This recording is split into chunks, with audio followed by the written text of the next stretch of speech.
October 26th, and it is now, and I apologize for being late, it is now 6:37 p.m. We are calling to order the regular meeting of the Committee on Ordinance. I am the Vice Chair, Juan Anderson Burgos, Ward 6 City Councilor. With us also today, we have the members Libby Hernandez, Ward 4 Councilor. I can't see who's in the chambers, but I'm going to assume that Ward 5 Councilor Linda Bacon is. Hey, Juan, Lay's here. Vacant like bacon. Yes, I'm here. Hi, Linda. Okay, so our city councilor for Ward 5, Linda Bacon, also one of the members, is also present. And acting Mayor Murphy, also your Ward 2 councilor, is also, I see, is present. And other members from the city council that are present is James Leahy, your at-large city councilor. Is there any? Councilor Greeny. Yeah, Councilor Graney's here in chambers. Okay, so we also have with us Councilor Graney, at-large city councilor. Any other councilors that I may have missed? That's it. Well, okay. So there are several, I will say that there are several items on the agenda that require public hearings, 4 to be exact. I'll entertain the motion to take up item number 1 and open the public hearing. So moved. Second. Okay. So this is a public hearing that's been continued from September 28, 2021. Special permit application of ACMJ Inc. for a marijuana manufacturing establishment at 532 Main Street to build and operate a marijuana cultivation and processing establishment. Let's see what we have here for, okay. We just have to vote, Juan? Right. We just need to Yep. vote to open it. Yeah, so could you vote to open it, please? Aye. Aye. Aye. All those in favor? Aye. Okay, so that was, I'm assuming that was 4-0. Okay. And so, is there anyone from the public that would like to speak? Or wait, I'll entertain the motion to allow the public to speak. We're in an open hearing. It's a public hearing. I'm sorry, Linda, did you want to say something? No, I just said we're in the public hearing, so they have the right to speak. Okay, so is there anybody from the public that would like to speak on this item? Jeffrey, I can't see, so. We do have hands raised on the Zoom. One is Diane and one is John, so we'll go in order there. Sure, Diane, name and address for the record, please.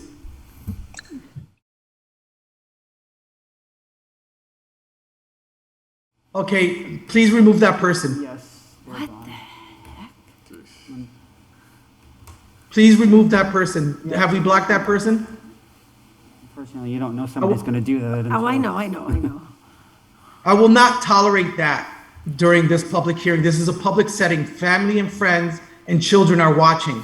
So if you're going to come to this meeting and conduct yourself that way, leave now. I don't play that. Ridiculous. So I'm sorry. Anybody from the public that would like to speak on item number 1, please go ahead. Name and address for the record, please. All right, you have John Diane. Aubin that is transitioning into the panelist right now. John, please.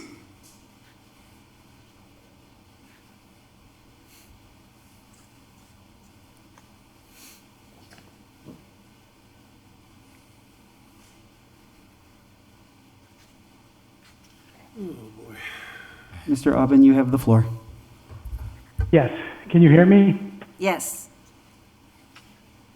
Yeah, I just want to point out that under the current zoning ordinance, neither this applicant for a special permit or the subsequent one meet the current zoning ordinance due to the buffer, and that the issues of odor and potential health hazards to residences and other businesses is an issue that I believe the planning department and planning board are studying. That's it. Thank you. Thank you, John. Thanks. Was there another person? Diane, I believe? No, Diane was the one that was removed. You have Really? you have Jim Valeriani. Jim, name and address for the record, please. Thank you. Yes, Mr. Chairman, can you hear me? I sure can. Very good. I am actually representing H&H Cultivation, which is the next item on the agenda. But following Mr. Aubin's comments, he is incorrect. We are, the first applicant and my client are able to move forward. We view the May amendment as invalid and illegal. And the board has moved, the committee has moved forward on various applications going forward. We are not subject to that amendment. So I just want to counter Mr. Aubin's comments, and that's all I have for now. Thank you.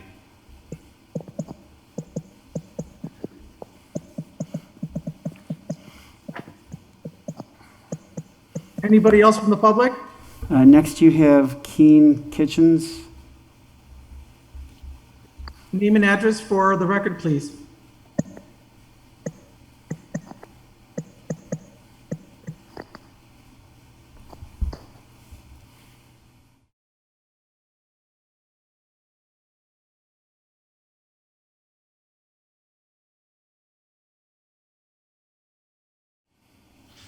Anybody from ACMJ that would like to speak? Yes, excuse me. Yes, my name is Isaac Fleischer, and I'm here on behalf of ACMJ. Name and address, please. And thank you. Yep. Isaac Fleischer. I'm an attorney for Bacon Wilson on behalf of ACMJ, and I live at 99 Blackberry Lane in Northampton, Massachusetts. Thank you. Proceed. Thank you. So as you know, we presented this application for a special permit at the last hearing of the Ordinance Committee. So I'm just going to give a really brief recap. It is located on the second floor of 532 Main Street. It's a marijuana manufacturing establishment. It's about 13,000 square feet. It is, of course, located in the IG zone. They have, the whole building has a very large parking lot in the back, and there's 5 spaces that are exclusively dedicated to ACMJ.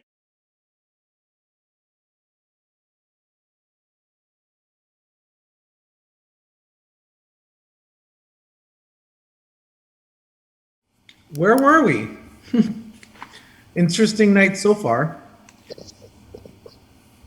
Okay, Attorney Bissonnette, you were saying before we were cut off. Thank you, Mr. Chairman. Good night for you to step in, isn't it? Yeah. Well done. The question that keeps coming up with regard to the marijuana ordinance amendment that was done in the spring has to do with whether or not it is correctly reflecting the intent of the council that voted on it. The clear answer is it does not. The language is inconsistent as can be with both the prior ordinance as well as the subsequent buffer zone provisions with regard to schools. It seems clear that the intent, as shown by the documents as well as by the meeting recording, shows that it intends that the buffer zone was going to be reduced from 500 to 200. Somehow that did not make it from the city council chambers through the law department to the city clerk to become enrolled and ordained. Adding further to the problem, we're discussing this with the city clerk as to how to get get the documents online and uploaded quicker. Folks that looked in to find out what the rules were in Holyoke were looking at something that hadn't been updated since the January 2020 last ordinances, and this was as late as August of this year, with the new edition not published till September. So this is going to continue to be a problem, but we're prepared to recommend that the council consider either rescinding or voting reconsideration and offering an amendment at its next meeting to resolve this question, and then the parties can move forward. Thank you, Mr. Chairman. Absolutely. Thank you, Attorney Bessonat. Isaiah, did you have anything else to add? You said you wanted.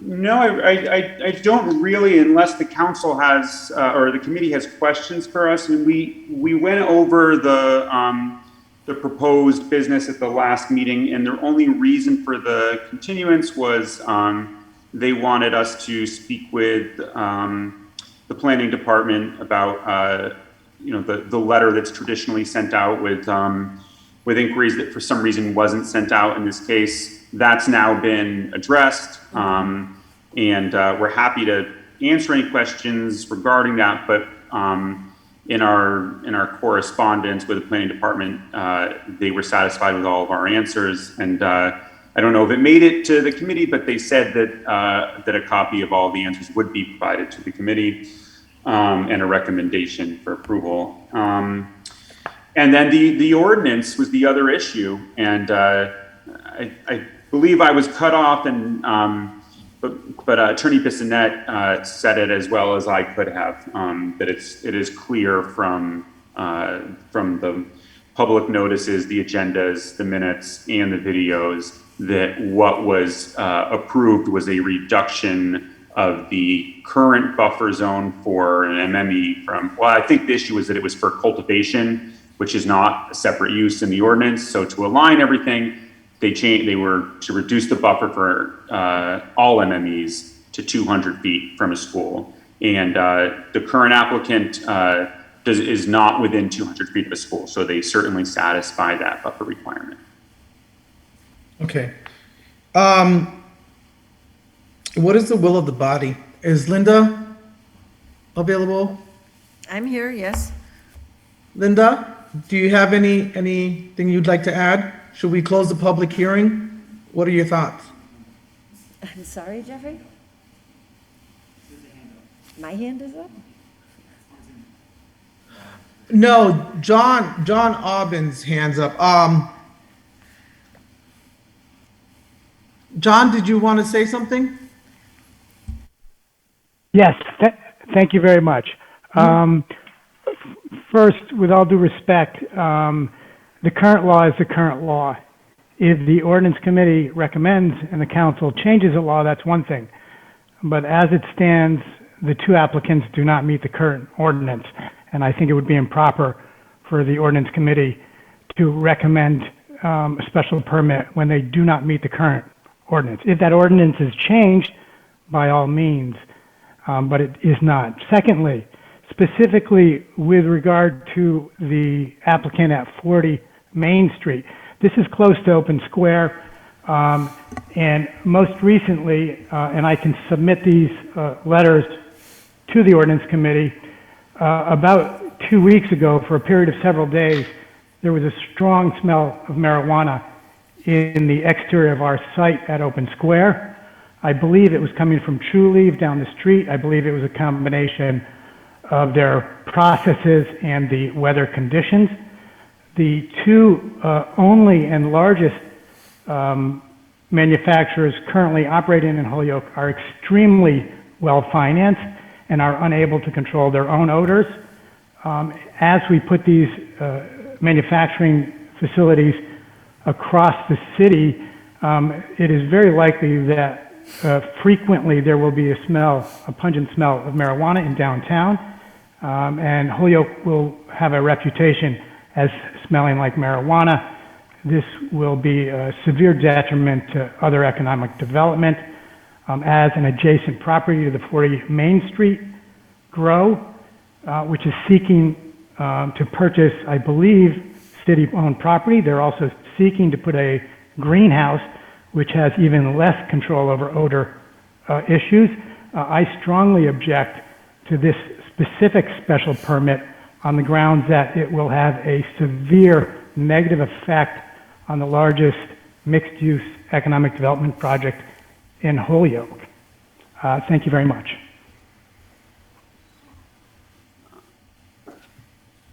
Okay, Chairman, is it possible for me to respond to any of that? Sure. Go ahead, Isaac. Thank you. So just like any other applicant, ACMJ has a odor mitigation plan that has been approved by the City of Holyoke and by the CCC. I know that this issue of odor is often comes up as a concern among the public, particularly in areas where there's not a lot of people don't have a lot of experience with marijuana establishments. Holyoke happens to have a tremendous amount of experience with marijuana establishments. There's a number of them in the city operating already, and the last I checked, there had not been a single enforcement action against any marijuana establishment for issues related to odor. This particular applicant, ACMJ, is also a relatively small operation and located within a larger building where I believe currently the only other tenant, or at least the closest tenant, is another marijuana establishment. So I don't think there's any reason to be concerned about an odor problem. And then, not to beat a dead horse, but just going back to this ordinance issue one more time, because it is of great concern. It is, even taking the words as they were drafted, they are contradictory. The language regarding how to measure distance of a buffer zone refers to schools, not to any other uses.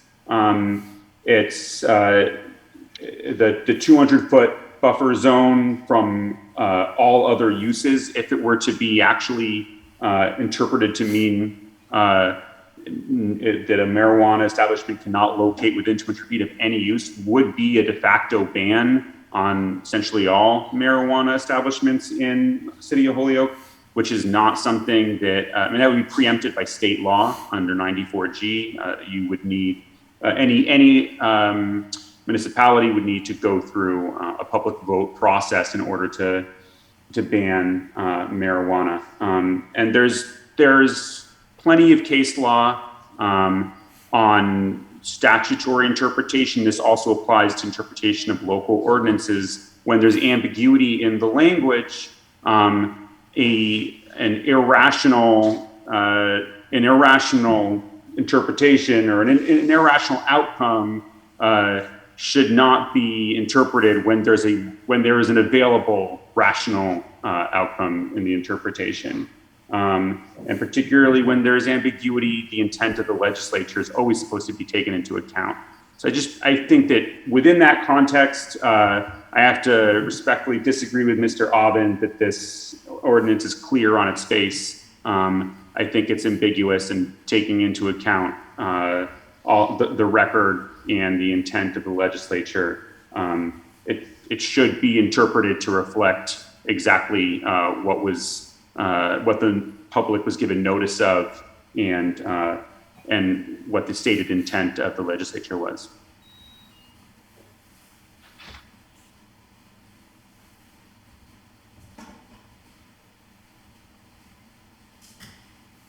Thank you. Thank you, Isaac.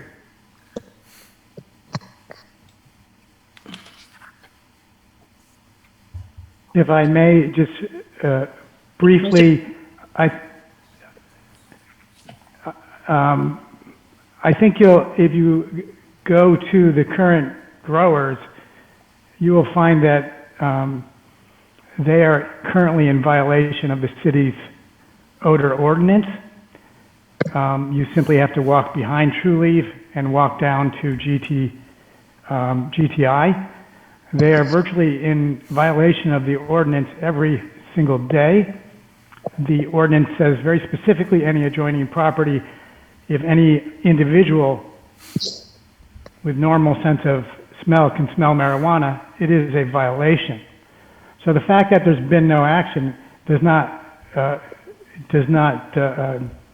change the fact that the most deep-pocketed, well-financed organizations that have put in extensive and sophisticated and expensive odor mitigation have not been able to control it. I mean, I think the issue for the Ordinance Committee is, yes, there was application of the intention, but this has raised the issue to where it should have been addressed many years ago. And so the issue of odor is an issue for the Ordinance Committee as to the future of economic development in downtown Holyoke. And I understand these applicants have had a confusing time of it, and I sympathize with that. But the future of economic development in downtown Holyoke is at stake here. If Holyoke downtown smells of marijuana, then there will be no economic development. Thank you. We would agree with Mr. Abbott. I mean, we would, a condition of our permit, either explicitly or just in our agreement to comply with the ordinances, is that we would use an odor mitigation procedure that would prevent anybody from outside of the building standing on public property to be able to smell the aroma of marijuana. I can't speak to the odor mitigation plans used by GTI or True Leaf, but I do know that those are establishments with about at least 10 times the amount of canopy as what's being proposed here. And regardless of the available financing to companies of that size, it's a very different matter to mitigate. I think we're dealing with about 5,000 square feet of actual canopy with ACMJ, and they're quite capable of keeping the odors within the building. I would disagree. Mitigation is possible, but elimination is not possible. We can't keep going back and forth, so. Mr. Chairman, I have my hand raised. Yep.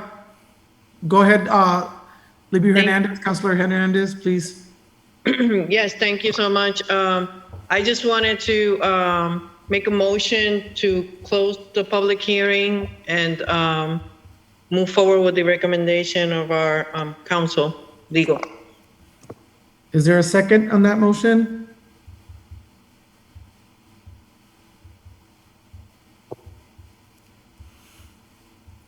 First of all, I just want to make sure, are we still connected to City Hall? Yes. Okay, thank you. Is there a second? So if there's no second on that motion, then that motion fails. Mr. Chairman? Sure, Linda Bacon, go ahead. So, Councilor Bacon. thank you.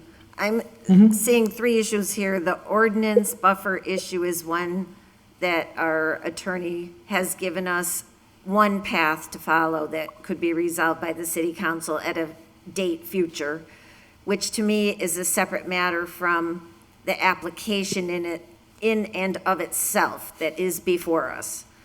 The second point is the matter of the odors and enforcement is a matter of enforcing our current ordinance.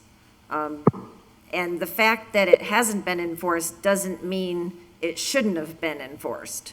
So that's the second one. The issue of the odors and its impact and effect on potential economic development is a serious and significant factor that has come up within the context of the buffer matter.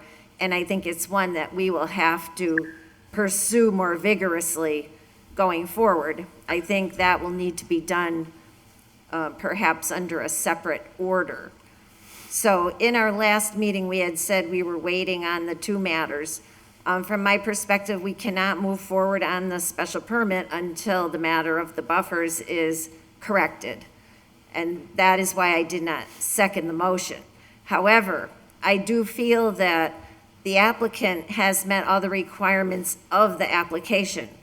And it was not on the applicant that we did not have the information.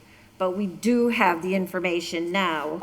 So the applicant has provided us with a full application under the ordinances as they are required to do. So I think we would be proper to close the public hearing. But I think we need to wait for resolution on the buffer matter. So I would make a motion to close the public hearing, but I don't see that we're at a place where we can recommend approval till the city council before we correct and straighten out the ordinance issue. I'll second closing the public hearing. But not to act at this point, just closing the public hearing. That's the motion. We can't hear you, You're Warren. muted. You're muted. Sorry, still not used to Zoom. So the problem is if we close the public hearing, we can't discuss this any further. Therefore, the public should weigh in if any changes are made, correct? Well, I'm making the motion to close the public hearing because I think we have all the information that we need to make the decision. We can, in the committee, discuss it. It's just that we've Correct. taken in all the public information that we have, and I don't see any new public information coming in. And the city council dealing with the ordinance will not come under that for this purpose. Right, but the only issue that I see is the applicant, when they applied, the current zone was 200, a 200 buffer zone.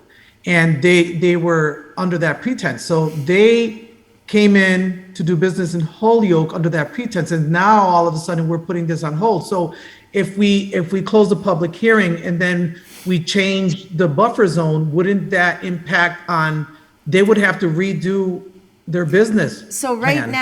right now, they can't move forward because the ordinance has a buffer zone of 200 feet between any use. If the city council resolves it in a matter that puts it back to the way it was, whether it's 500 or 200 or whatever the city council does, if it makes it so that they are then passable, they've already submitted all of their required documents. So there's no scenario that will occur in the future that I can see that would make our ordinance more strict than it is at this moment. So assuming if the intent was, as some are saying, relative to the ordinance, once that was changed to loosen the buffer requirement, then the applicant would be able to simply move forward pending the input to the ordinance committee from the planning board.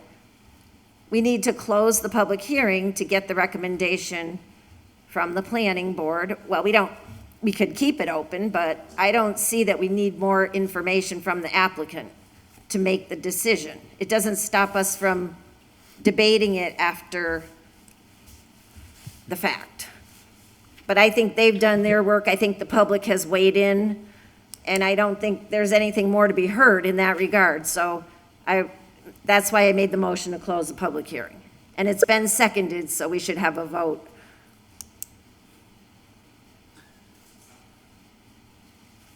I'm gonna hold, well, all those in favor? Aye. All those No. opposed? No. Well, then- Before we proceed, let me allow, I believe it was Councilor Hernandez that rose her hand up first. So Councilor Hernandez.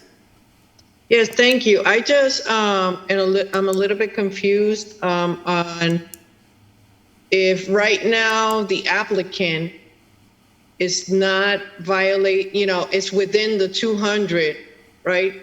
The other facility is within 200 feet of them or no? That's what I heard the attorney say, that they're not within 200 feet of the other marijuana facility.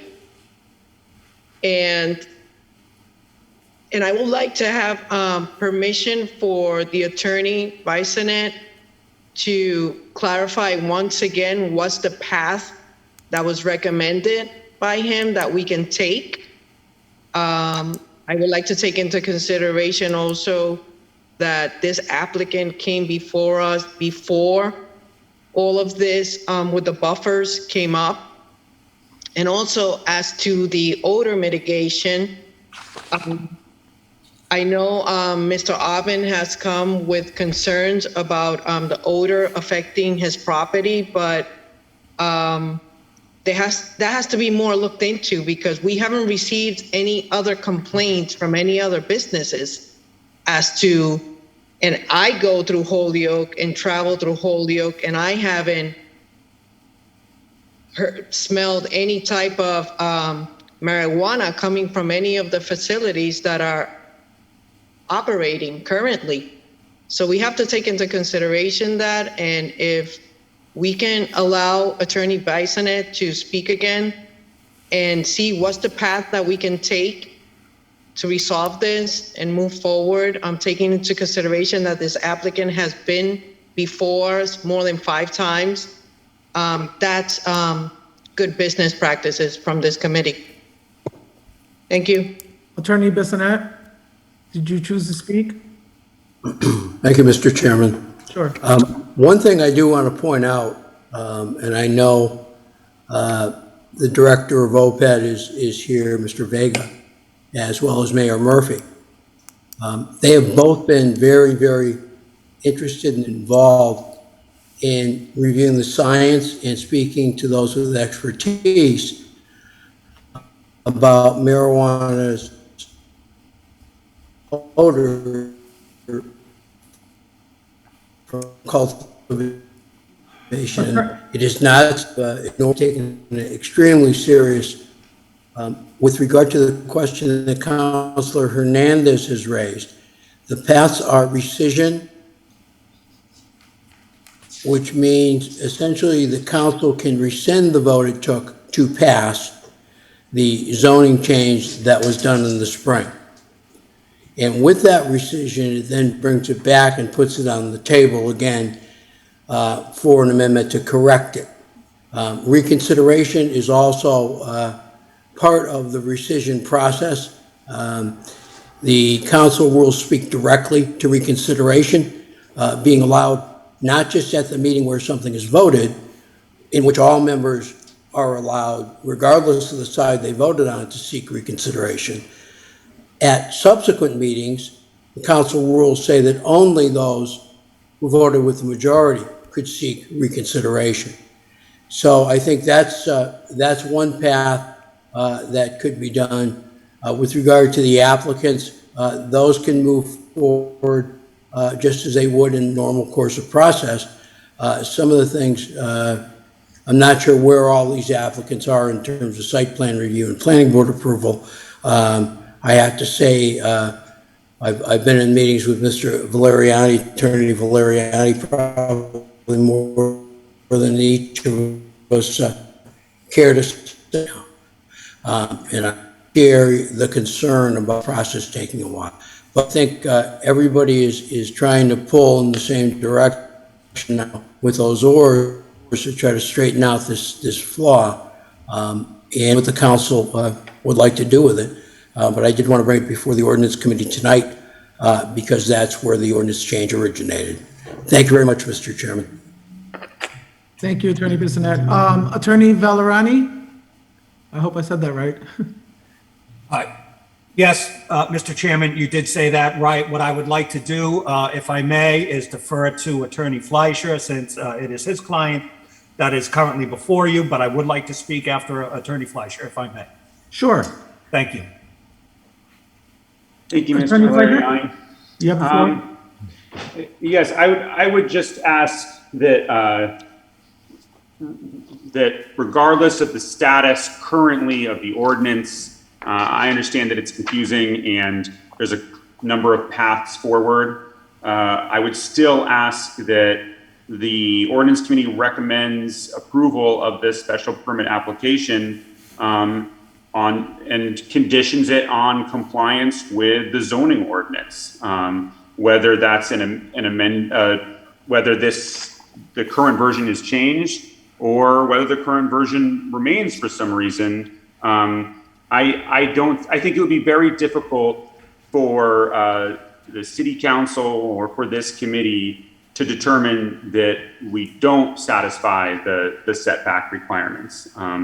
The method for measurement, I mean, there is no, in the current ordinance as amended, there is no actual procedure for measuring this setback except for when it applies to a school. But I won't bore you with the reading the entire paragraph, but it's measured from the public entrance to the public entrance. And the nearest other use is more than 200 feet away from my client's establishment if you measure it from public entrance to public entrance. So, I mean, I maintain that this ordinance is incorrect as drafted, but I also maintain that we would comply in either version, and I ask that the committee recommends approval, and we'd be perfectly willing to agree to a condition that we comply with the ordinance in whatever form it takes. Thank you. Counselor Greenie would like to be recognized. Sure, right after Attorney Ballerini, because he wanted to speak after Attorney Flesher. Thank you, Mr. Chairman. You know, what's being discussed here tonight is more serious than I think the committee realizes, for the following reasons. One, there's no doubt in my mind that that amendment in May is invalid, illegal, and will be thrown out in a court of law at the first hearing. Two, there's no municipal estoppel in the state of Massachusetts. So if we go ahead with our permits, if you were to grant Attorney Fleisch's applicant, client, and mine, H&H, and then we go forward to seek a building permit and the building inspector says, no, you shouldn't have gotten that special permit. I'm denying your building permit. So there's still a mechanism in place in the event there are further changes to this ordinance that could negatively affect us. But here's what's most important. There's no doubt in my mind, I'm going to be a little bit crude. That was a screw up in May, and it's causing a lot of problems, not just for pending applicants, but know this, that May amendment relates all the way back to November of 2020. So any applicant that didn't have a building permit in hand by November of 2020 or a special permit is in violation of your ordinance. And if we're going to be held up, we won't abide by selective enforcement. Every single applicant since November 20th should have a cease and desist order served on them immediately. And I spoke with the building inspector yesterday, the building commissioner, Damian Cody. I asked, has anyone filed a formal enforcement action under the zoning statute regarding any marijuana facility? And he said no.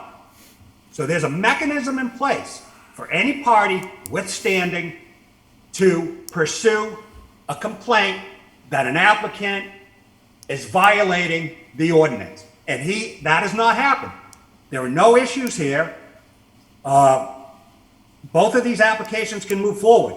But if they're going to be held up, then I would ask the solicitor Bissonnette to advise the building inspector tomorrow to file cease and desist orders on every applicant since November of 2020. This is a serious matter. Thank you. That's all I have for now, Mr. Chairman. Thank you. Councilor Graney? Yeah, just quickly a question through the chair to the Attorney Bissonnette. Sure. On this ordinance, the ordinance that the full council, I believe, passed? And if so, doesn't the full council have to rescind that ordinance before this committee can take it up? Mr. Chairman, if I may. Absolutely. Good evening, Mr. Graney. You're absolutely correct, sir. The full council would have to, I wanted to brief the Ordinance Committee tonight because that marijuana amendment was back on their agenda, and to give everyone a heads up that this will likely be coming before the full council sooner rather than later. With the Ordinance Committee meeting, they are empowered to make a recommendation to the council on this, so if they wanted to do that, they could. If not, there would be another mechanism to bring it up before the council.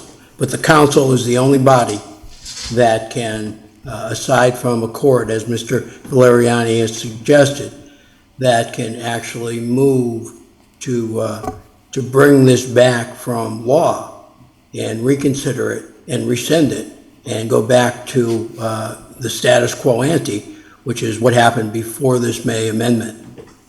Thank you, Attorney I hope that Bissonnette. satisfies the question, Rainey. Thank you. You're welcome. Is there anyone else?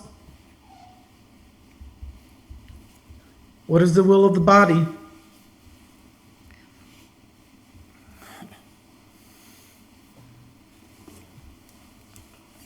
Libby, I can't hear you. Yeah. Sorry. Mr. Chairman, I make a motion to close the public hearing and move the special permit for ACMJ marijuana manufacturing establishment with the mechanisms that our attorney, Bissonnette, is recommending, and to move it forward so it could be presented at our next full city council meeting. Is there a second for that motion?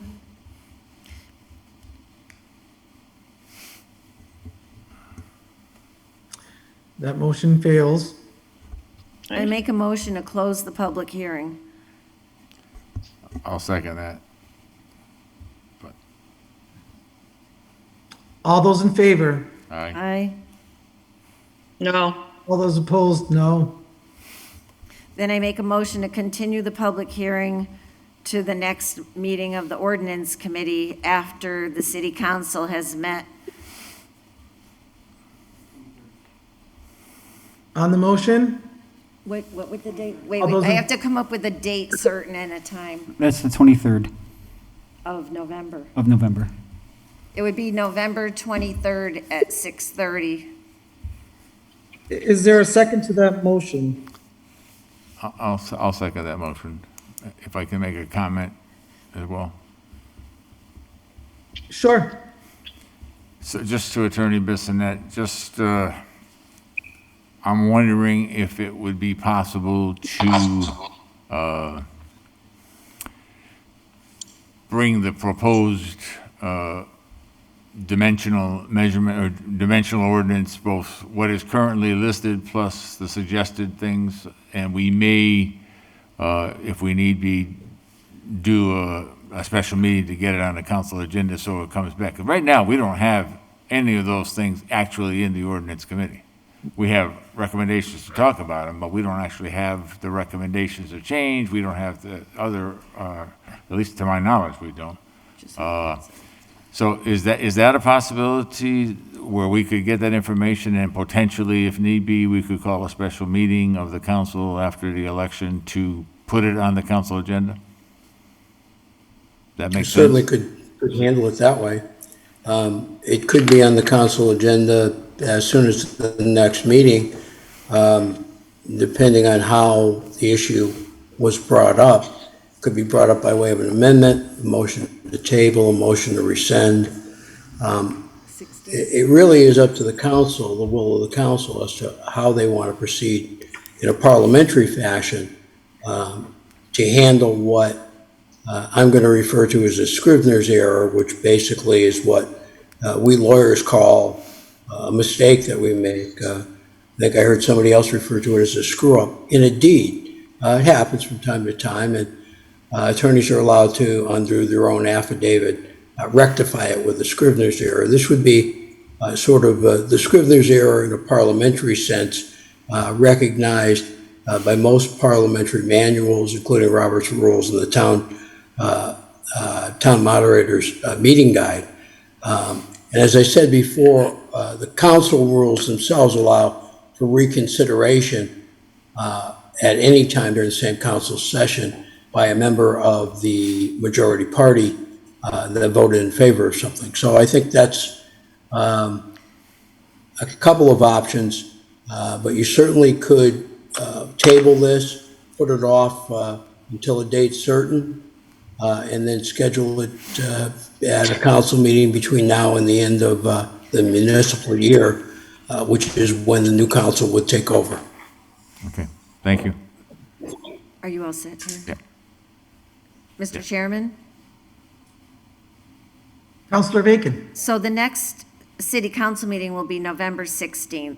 So if the matter gets resolved then, and we continue this to the 23rd, then we should be able to dispose of it.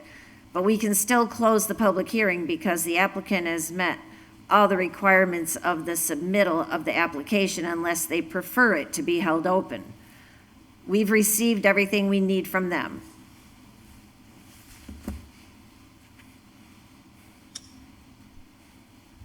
Okay, so did you want to make a motion? Well, I made the motion to continue the public hearing to November 23rd at 6:30. But if the applicant would prefer that we close the public hearing, there's no need for them to come back for another public hearing, in my opinion, because they've already submitted all their work and we're just waiting for the council. How does the applicant feel? Sorry, so the motion is to let the applicant decide whether or not to close the public hearing? Well, I've already made the motion twice to close the public hearing, but because that has failed, I've now made a motion to continue the public hearing to the 23rd of November at 6:30. However, the purpose of doing that is so that the council can hopefully clean up the mess on November 16th. So if that is done, then the committee would be clear to make a proper recommendation. On the 23rd. So it could be handled either way. I think both are proper. My goal in my original motion was to save the applicant from having to come in again, because from what I can see, you've met all of the requirements of the application. Counselor Bacon, I think you're onto something. So would you like to make that motion again? Well, I'll renew my motion to close the public hearing. Second. All those in favor? Aye. Aye. Aye. No. Opposed? 3-1. And I'll make a motion, we table this I'll second that. and pending a review or an amendment coming on the buffer. Clarification of Clarification on ordinance. the buffer zone ordinance. And I'll second that. All those in favor? Aye. Aye. No. Passes 3-1. Okay, so Make a motion, we open the public hearing for item number 2. Second. so move. Okay, You so have to say all in let's see. favor. All in Aye. favor? Sorry. Aye. Okay, so that's 4-0. So item number 2 is a public hearing continued from September 28th, special permit application of H&H Holdings, Inc. for a marijuana establishment at 40 to 48 Main Street and to operate a cultivation and product manufacturing establishment. Thank you, Mr. Chairman. Jim Valeriani with the Mensing Law Group, 100 State Street in Boston, 02109. Yes, we were here on the 28th. Counselor, the chair, Madam Chair, LISI was unable to finish up the hearing and left, so the 4 members here tonight were the ones who received our proposal. We went through a full and extensive review of our application, our site plan. We have received site plan approval. That occurred on September 28th, an hour before we met with your committee. Since that time, we have forwarded the site plan approval memo to the city council administrator, Jeffrey Anderson. We have also forwarded the 15-page, single-space review memo by the planning board that went through 3 iterations and on which the site plan approval is based and which incorporates those 15 pages of review items. So our site plan and our project has been extensively and exhaustively vetted up until this point. It's a very good project. It's good for the city. We are seeking, assuming that we get our permits for the 2 city-owned lots, we are seeking to purchase them. We have not finished a purchase and sale negotiation with the city, but it will be contingent on us being able to get those permits. And that will allow us, although it's not part of this presentation tonight, that will allow us to purchase city-owned lots that in and of themselves are not buildable. They do not meet the frontage requirements under the zoning act, and it would remain as vacant land forever. It could not be qualified for a variance. However, acquiring it and assembling it with our current property, it would allow for the development of 2 more sunrooms. Now, these sunrooms, they're not just the sort of greenhouse when you go to buy flowers on Mother's Day or at Easter. It's not that. These are $800,000 sophisticated, state-of-the-art grow facilities with hermetically sealed, efficient temperature control, and state-of-the-art carbon filtration to scrub out any odors. Now, as I had said over the past portion of this meeting, we've had no complaints at all from abutters, parties in standing with our project. There is a member out there who seems to be concerned with odor overall in the city. He is not an abutter. He is not an owner directly across a public way. He has no standing regarding our project. Now, if our project, like any other project that apparently has been complained about, does give off an odor that reaches the point where it violates your ordinance, the procedure is to notify the building inspector, a zoning enforcement action is undertaken, and we have to resolve it. If we can't, we can appeal to the zoning board of appeals if a cease and desist is served. So there is a mechanism in the zoning act to police the concern over odor. There's no need to be concerned. If these are $1 million projects, our client paid cash in November 2020 for its property with the expectation it was going to be able to build these facilities. So what I'd like to do is just, I don't want to, unless you want me to, it's a very well-designed project. We meet the requirements for a special permit. We've gone through 4 planning board meetings on this, 3 review memos with the planning department. We did the preliminary meeting with planning. This is our 2nd meeting with the Ordinance Committee. I understand the results of the last meeting with the previous applicant. Again, I feel this is selective enforcement. We are being held up. And I think I'm at this point in time, it's a moot point because I expect we're going to get the same result as the previous applicant. But as I said, under the zoning statute, section 6, that zoning amendment in May relates back to when it was first advertised in November of 2020. So if we're going to be held up, then by all rights, and I know the acting mayor is on this committee, Solicitor Bissonette, then the city building commissioner should be told, serve cease and desist orders to every applicant since November 2020 that didn't have a special permit or building permit in hand as of November in 2020, and hold them up as well. Because this is, that amendment from May is invalid, it's illegal, it's unconstitutional, it violates MGL 94G on local control. The plain language of the mistaken language indicates you can't be 200 feet within any other use. That's ridiculous. It's obviously an error.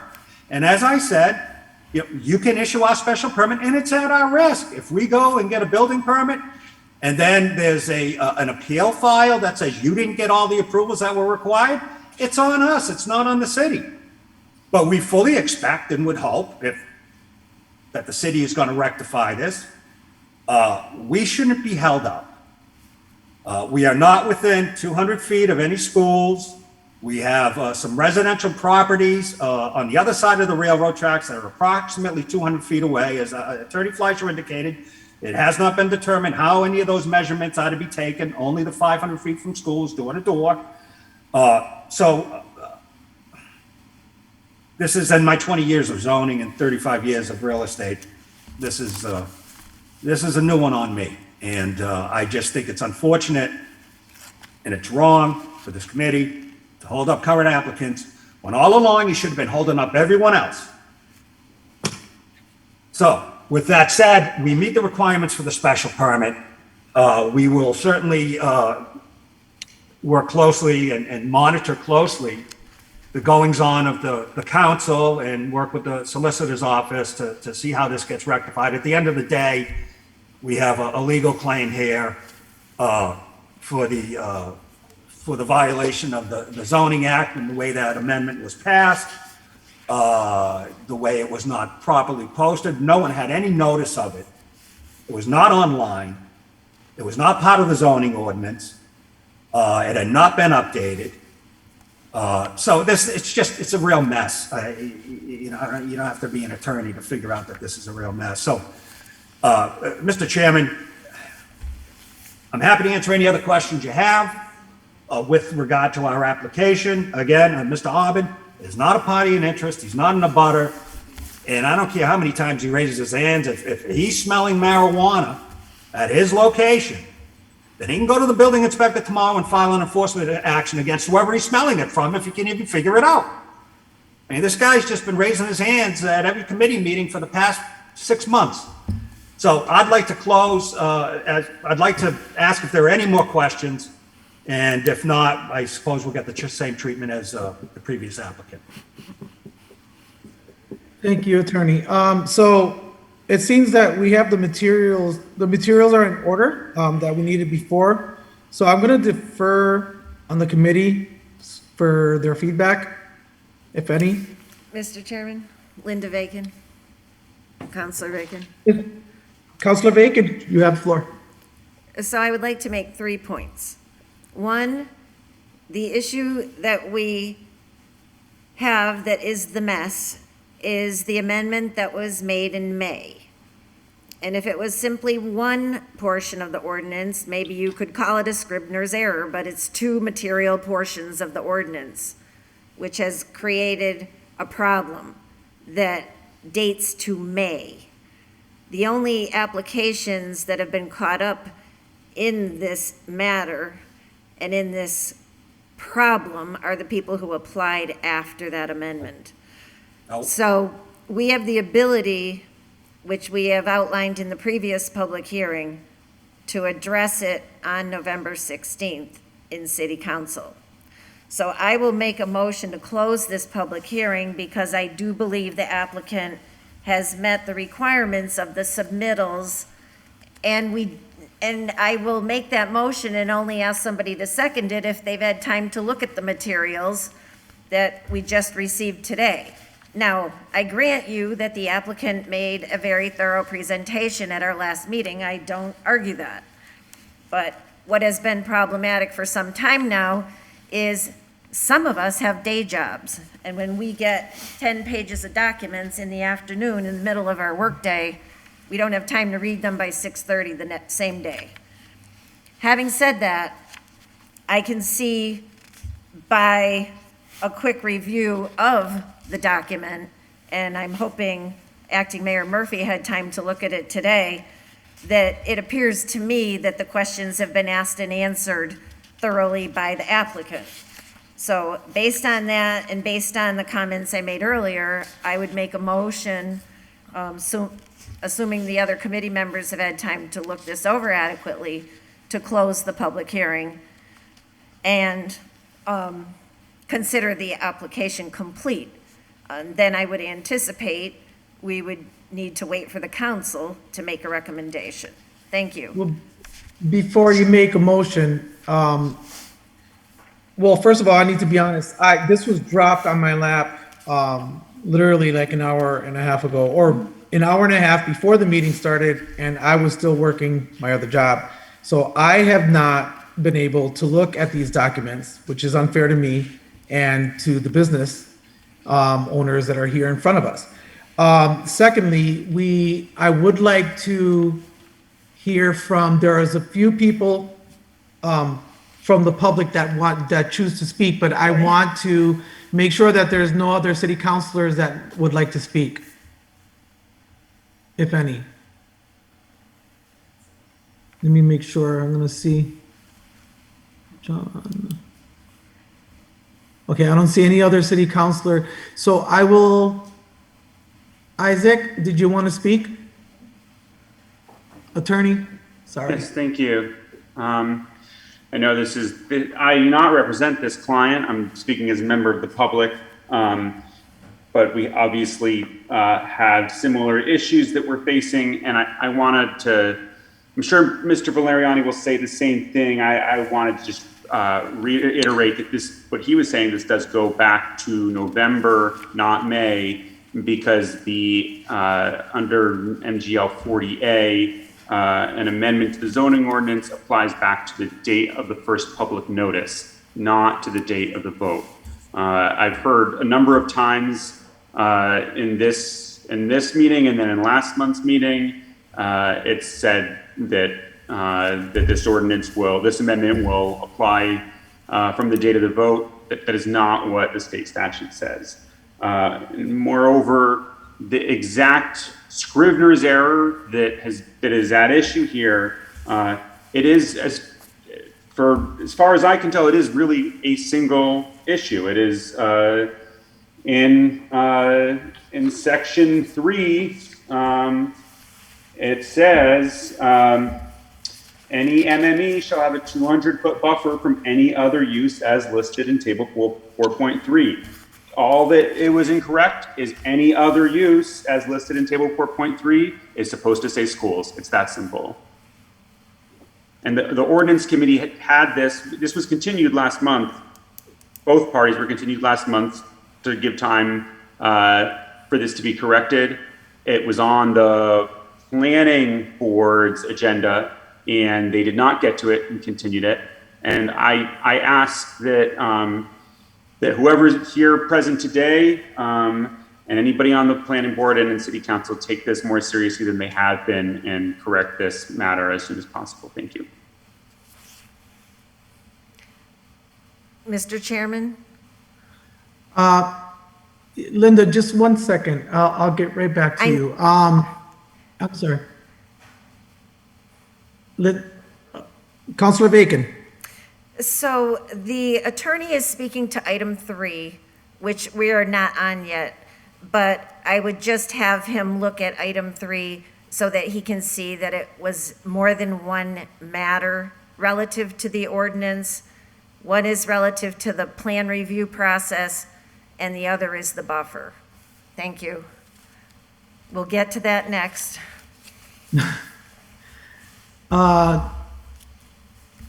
Mr. Haddad? Yes, hi, Yazan Haddad from 418 Longhill Street in Springfield. I just wanted to comment on the council and just, point out that, there is a whole other side to this that I just want everyone to acknowledge, is the fact that we're the people, pouring our blood, sweat, and tears into Holyoke. We are the economic development that is bringing this city new jobs and new opportunities and new developments. And it's just very frustrating for us when on our time and to be frank with you, money, we have an engineer here, our lawyers here, and it's just been very difficult for us. I want you guys to please take that into consideration moving forward, as we have really been working extremely hard. Like I said, our blood, sweat, and tears to get this development up and going. And I just would like everyone to take a moment to acknowledge that. Thank you. Mr. Haddad, I'm sorry, I I didn't catch if you said if you gave the address for the record. He did. You did, okay. I'm sorry, I was trying to read through, I was trying to multitask, my apologies. Mr. Chairman, Mr. Haddad is one of the owners of H&H Cultivation, my client. Yes, thank you. I'd like to call John Aubin. Thank you, Mr. Chairman. Again, I have to say I'm very sympathetic with the applicants for these facilities, but I think what they're unsympathetic to is that the issues that have come up recently.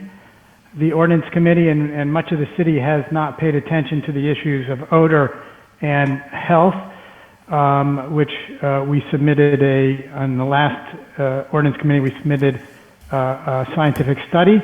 I also have letters that I'll forward to the Ordinance Committee from our tenants regarding the odors that they've smelled outside. And with regard to Mr. Valeriani's my status, this is a special permit. A special permit has the qualifications that it has to not have negative impacts on the natural environment or fiscal impacts on the rest of the city. And so I do have standing, as do any other member of the community, for a special permit. So I would take issue with that and say that there are genuine and real impacts to not only my business but to the city, and that these are of the primary consideration for any special permit. It's not just checking off boxes, and that as sympathetic as I am to their plight, the city should not put their interests above the interests of the people of the city of Holyoke. Thank you.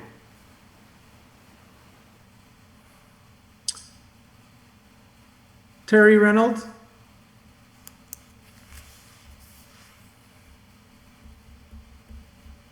You have your hands up? Yes, so I'm Terry Reynolds, 152 Maplewood Terrace in Northampton. I'm the engineer on the project. And I just want to point out just a couple things.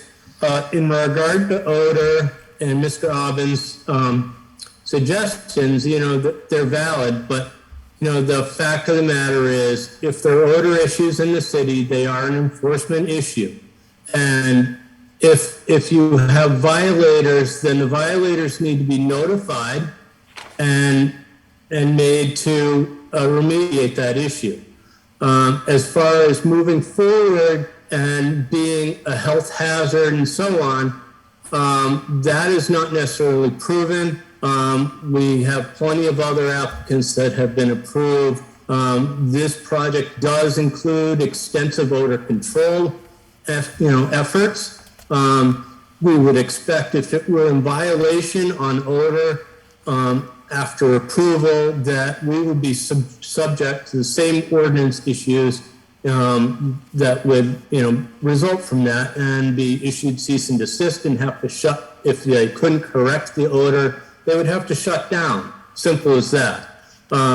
In terms of moving these projects forward, the other thing is if it's assumed that we are complete, which we have gone through an extensive review with planning back and forth, working with different departments to satisfy all concerns out there, we have done that. So what stands right now is there is an error in the ordinance that we are waiting to be corrected. It is assumed, and the city attorney also stated that this is an error that is easily corrected, that was not intended to be a detriment to this kind of permit.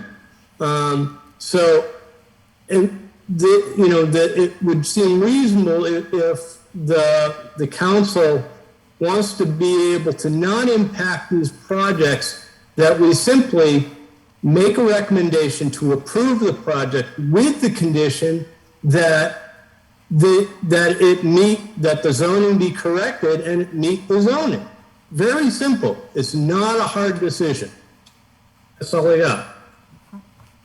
Oh, Mr. Chairman, if I may, I've had my hand up, and I'm going to end my speaking portion, and I appreciate the board's patience. It's a difficult issue. I was on my zoning board for 8 years, and I know, material. The way it works, in my opinion, is in most instances, board members look at the materials, 10 minutes before the hearing starts. That's the way I used to do it. I was on the board for 8 years, and I quit because I needed to make more money for my family than worry about the community anymore. But be that as it may, I want to say, the Ordinance Committee is taking up, they're trying to implement a further site plan review measures so they can rely on that during the special permit process. We got our site plan approval on the 28th. So regardless of whether, a document came over this morning, that 15-page single-space memo, we got the site plan review. In addition to that, under your procedures, the council sends out memos to the different departments, and they've got 30 days to respond. It's not on the applicant to chase that down from the different departments. So if for some reason a document didn't get over to you within 30 days, that's unfortunate, but it's not on us. But in any event, we have a solid site plan review. It's a well-designed project, and we look forward to what we hope will be a favorable vote by this committee and the full city council. But I would reiterate, in all fairness, to avoid selective enforcement and constitutional legal issues, that cease and desist orders be served starting tomorrow on all other applicants in the city back to November. They can suffer too. And I'm done. Thank you, Mr. Chairman. Thank you. Any committee members would like to speak? I'll make a motion to close the public hearing. Second. All those in favor? Aye. No. Opposed? No. Here we go again. Make a motion, we continue the public hearing to November 23rd. Okay. I'll make a motion to continue the public hearing to November 23rd at 6:30. Second. All those in favor? Aye. All those opposed? No. That fails. I'm talking to the body. I mean, it feels like this is a mistake that was created not intentionally, obviously. It's an accident. But I don't feel that businesses should suffer. It doesn't fall right. It doesn't feel right. And I'm just hoping that this body can come together and help this businesses. I see that Aaron Vega has his hand up. I'll acknowledge him. Aaron?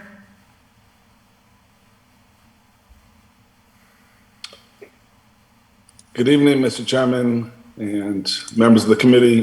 Just real quick, I guess one thing I would just maybe like to change the perspective a little bit. Let go of if it was a mistake, if we have to do a legal thing of reconsiderations and all this stuff. What do we want the buffer to be? What does the city council want the buffer to be? If it's 200 feet from what was original type language of where children congregate, that's a little vague. If you want to spell it out, if the committee decides it's schools and churches, if they want to go residential, I think we need clarity. And so that's the direction I'm hoping we can get to at some point. Definitely at the next meeting, hopefully, by the end of the year. I would say in respect to the odor issue, I've been talking with Mr. Aubin a bunch. Acting Mayor Murphy and I have had some many conversations and some meetings with other companies that deal with this issue.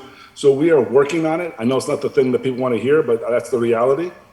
We're working on it, and quite frankly, this is going to be the next mayor administration issue to deal with. I mean, let's just be honest. So that odor issue, though related to buffer, isn't in some ways, because whether it's 200 feet or 500 feet, if the odor that is being smelt at Open Square is from True Leaf, and that's, I can't confirm or deny, 200 feet is not going to make a difference, right? So I think there's a buffer that we need to create in our IG district, and it is worth looking at because our IG district is also interlaced with residential, interlaced with mixed use, interlaced with lots of different things, right? So in some ways, it's almost like one could look at IG and almost look within it to really see the core issue, the core area where industrial is. So I just throw that out there. Maybe, again, I don't think, it sounds like it's not going to get resolved tonight, but just to sort of look at it a little bit differently, let go of if it's a mistake or whatnot. What would the council like to see as a regulation that creates buffer space between this aspect of the cannabis industry and other uses?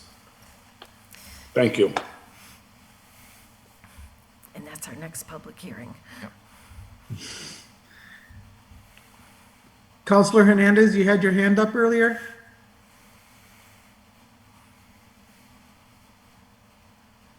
Yes, I did, Mr. Chairman, and I just wanted to say that it's very disappointing that because of a mistake that occurred or what have you, now we have this, you know, it's a very unfair process.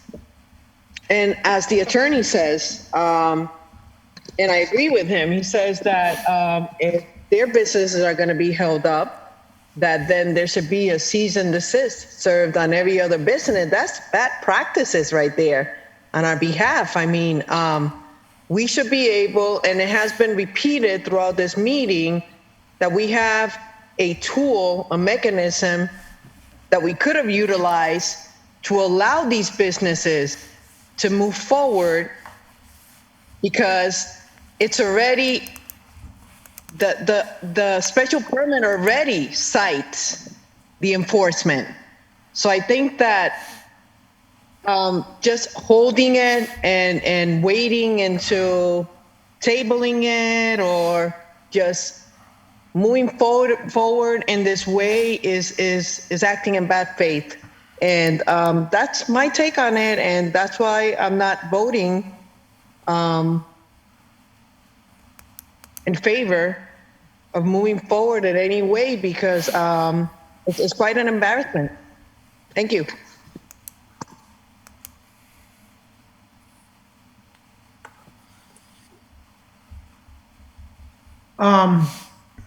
At this point, I'll allow the motion to close the public hearing and tabling. If somebody wants to make that motion, I'll renew my motion please. to close the public hearing and table until November 23rd meeting following the November 16th city council meeting. Second. All those in favor? Aye. Aye. Any opposed? No. 3-1.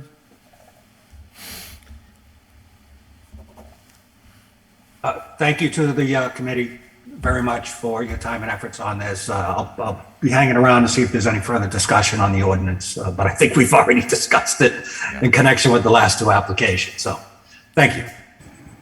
Thank you. Motion to take up item 3 and open the public hearing. Second. All those in favor? Aye. Aye. Okay, so just give me a second.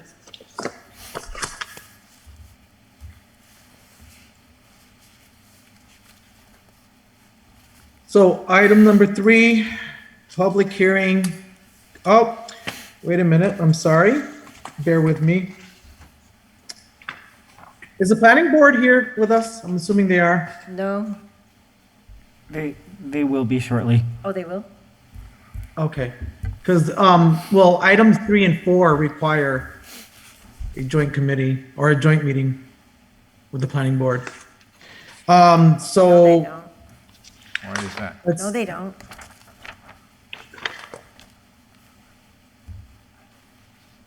three and 4? They don't require a joint meeting.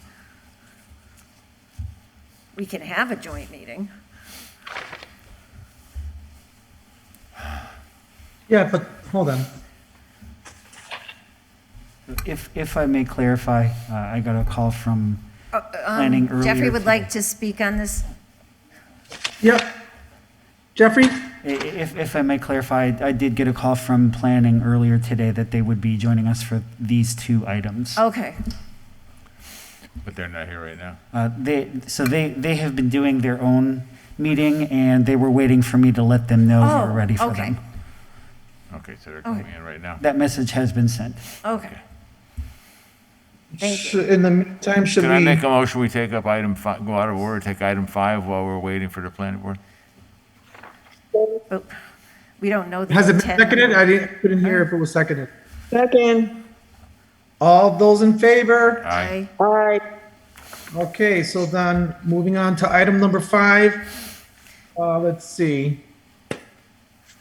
From Councilor LISI, that the CPC ordinance be amended to require that the CPC come before the city council to present on the decisions that were made to fund or not to fund the applicants who applied for the CPA funding. So, Mr. Chairman, Councilor Bacon, I'm a little hesitant to take this up without the maker here because I don't know. I agree. I don't know what the reason for this is, because my understanding is that all the CPC meetings are public meetings. Yep. So if somebody wants to know why they're approving or not approving something, all they need to do is go to the meeting. I don't see why they should have to come to us and do their meeting all over again, but perhaps the maker has some other reasoning for this order that isn't obvious. But we've had Amy Landau waiting with us here for 2 hours, so I would like to at least let her have Okay. her comment from CPA. Okay. I think, is she still here? So when we saw that the maker wasn't going to be here, we recognized we weren't going to have the insight into the reasoning behind the order. Yeah. So she left knowing that the maker of the order was not going to be here to end. Okay. So I'll make a offer motion to to table item 5. Second.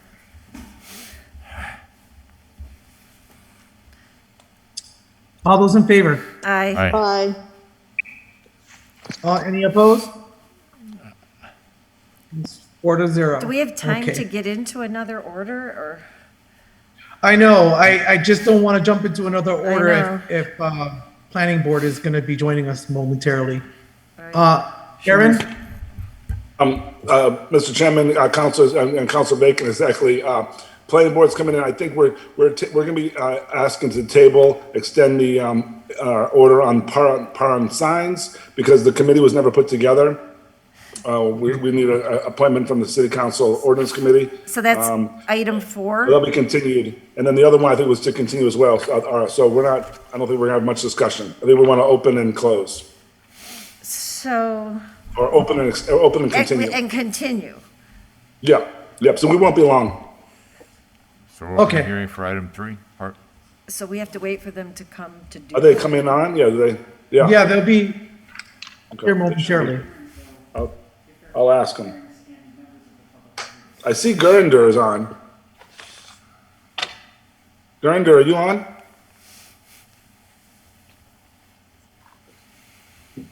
I think he is, because he just unmuted himself, muted himself.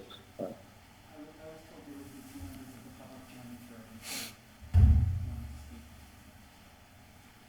Yes, I'm on. Okay. So I guess we're just waiting for them. Are they waiting though? So I'm understanding from Jeffrey that there were 2 members of the public who did wish to speak, so I guess we could allow that under the public. Were they on item 3 or 4? I was told it would be item 3. I received an email today stating that they would be here to speak on that item. Well, before we gotta open the hearing, though, we haven't opened. Yeah, it, we so- gotta wait. Yeah. We have 1 member here. Yeah. We've got Captain Kevin. I don't know if that would be quick, because the maker's not here for that one either. Item 7? I leave it on the table Yeah, and Captain Kevin next there too. for, Item 7? oh, I know they're both, or they were. if they're both here, we should hear them, right? Councilor Anderson Burgos, could we take up item 7? So If they we could get- leave? The planning board's on, okay. So there's, I see them now. I know they're coming, but if we could move the other ones, I don't know if the maker's not here, but I know we have the chief and Captain Kavanagh from the fire department to talk about item 7. Motion to take up item 7? Second. All those in favor? Aye. Aye.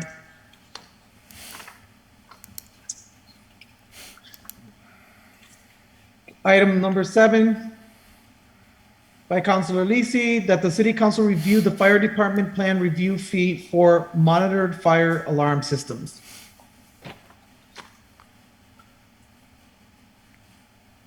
And I do think, Chief is on. yeah. Okay, I don't see any hands raised then. Did the chief want to speak on this matter, on this item? Or maybe Captain Kavanagh, I know Or also. maybe the captain? Maybe I made a mistake. It's the captain. Captain Kevin? I don't mind speaking it. Can you hear me? Yep. Captain Kavanagh? Yes, yes. Sorry, How I you doing? promoted you. Thank you. Yeah. I do see that the chief was on here. I see his name on the screen, but I don't know if he's still at his computer. I don't know exactly what was going to be asked of me about the plan review fee. I'm prepared to talk about it. I just don't know what the issue is with it that they want me to address. Mr. Chairman? Yes. Maybe you could Councilor just, Bacon. if you could just give us a quick overview. We don't mean or need to get deeply into this tonight. Just since you were here, we wanted to just get a quick summary, if you would. I don't see a summary in front of me. No, from the captain, just that he could tell us. Yes, please. The plan review fee that we charge when someone is pulling out a building permit to put in an alarm system it's figured at 5 cents a square foot for the area.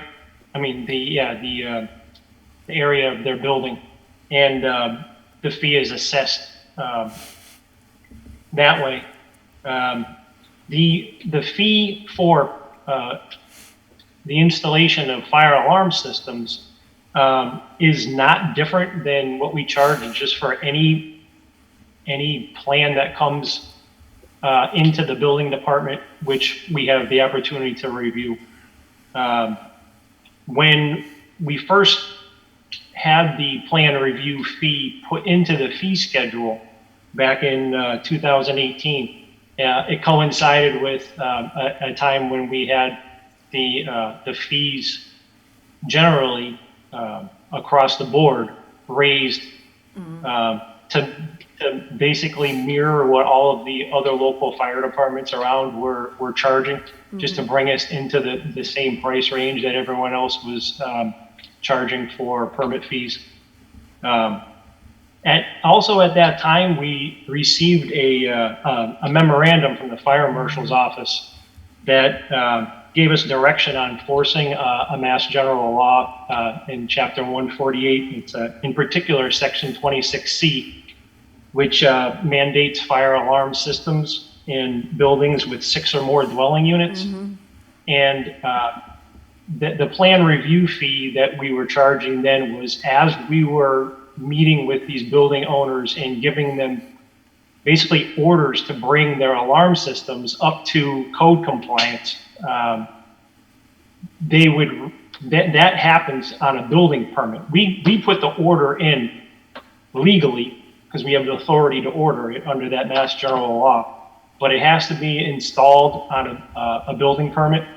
So the building owner then goes through a process with the building department to permit the installation.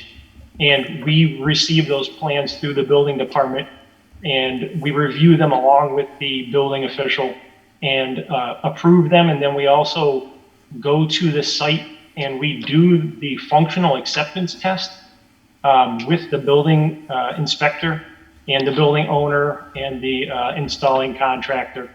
And that functional test is basically to make sure that signals are received by our alarm division in a timely manner, and that the devices that were installed are addressing correctly It gives us an opportunity then to update contact information with the building owner into our dispatch records, and it allows us to discuss access to the building. A lot of the times with alarm systems, we suggest to them, and most building owners do, install a Knox box that gives us key access to get into the main shared common area of the building, so that we can access the alarm panel, we can access the utilities. Back in 2018, when the ordinance was changed to update our fee schedule, we initially that first year had about maybe, I have 27 total plan reviews that we did for that year, for that calendar year. And of those, I don't have exact numbers, but a good percentage of those were alarm systems in 6 or more unit buildings. That year, the revenue that we generated for those particular reviews was only in the neighborhood of $10,000. The following year, in 2019, we had a much more productive year in terms of getting compliance from building owners. And we did much more outreach. I did a mass mailing to all building owners that had these buildings, and Excellent. with an update with what they would need to do to comply. And that year, we got over 40 buildings up to compliance with alarm systems. That year, we were asked to go in front of the same committee and to discuss the plan review fee. It was being questioned by a constituent, and I gave a pretty good explanation of why the building owners are receiving the orders in the first place, and how it's actually law enforcement, not just enforcement of a city ordinance or code. And after that, the then Chief Pond actually instituted a reduction in plan review fee as an incentive. For 1 calendar year, we reduced the plan review fee to 2 cents a square foot on buildings instead of 5 cents a square foot. And thinking that that would be a strong incentive, it actually was we actually only had a total of 5 buildings in the city take advantage of that time frame. But in 2020, during the pandemic, the numbers of buildings that we had complying was drastically less. I mean, we only had 12 plan reviews done for that entire calendar year.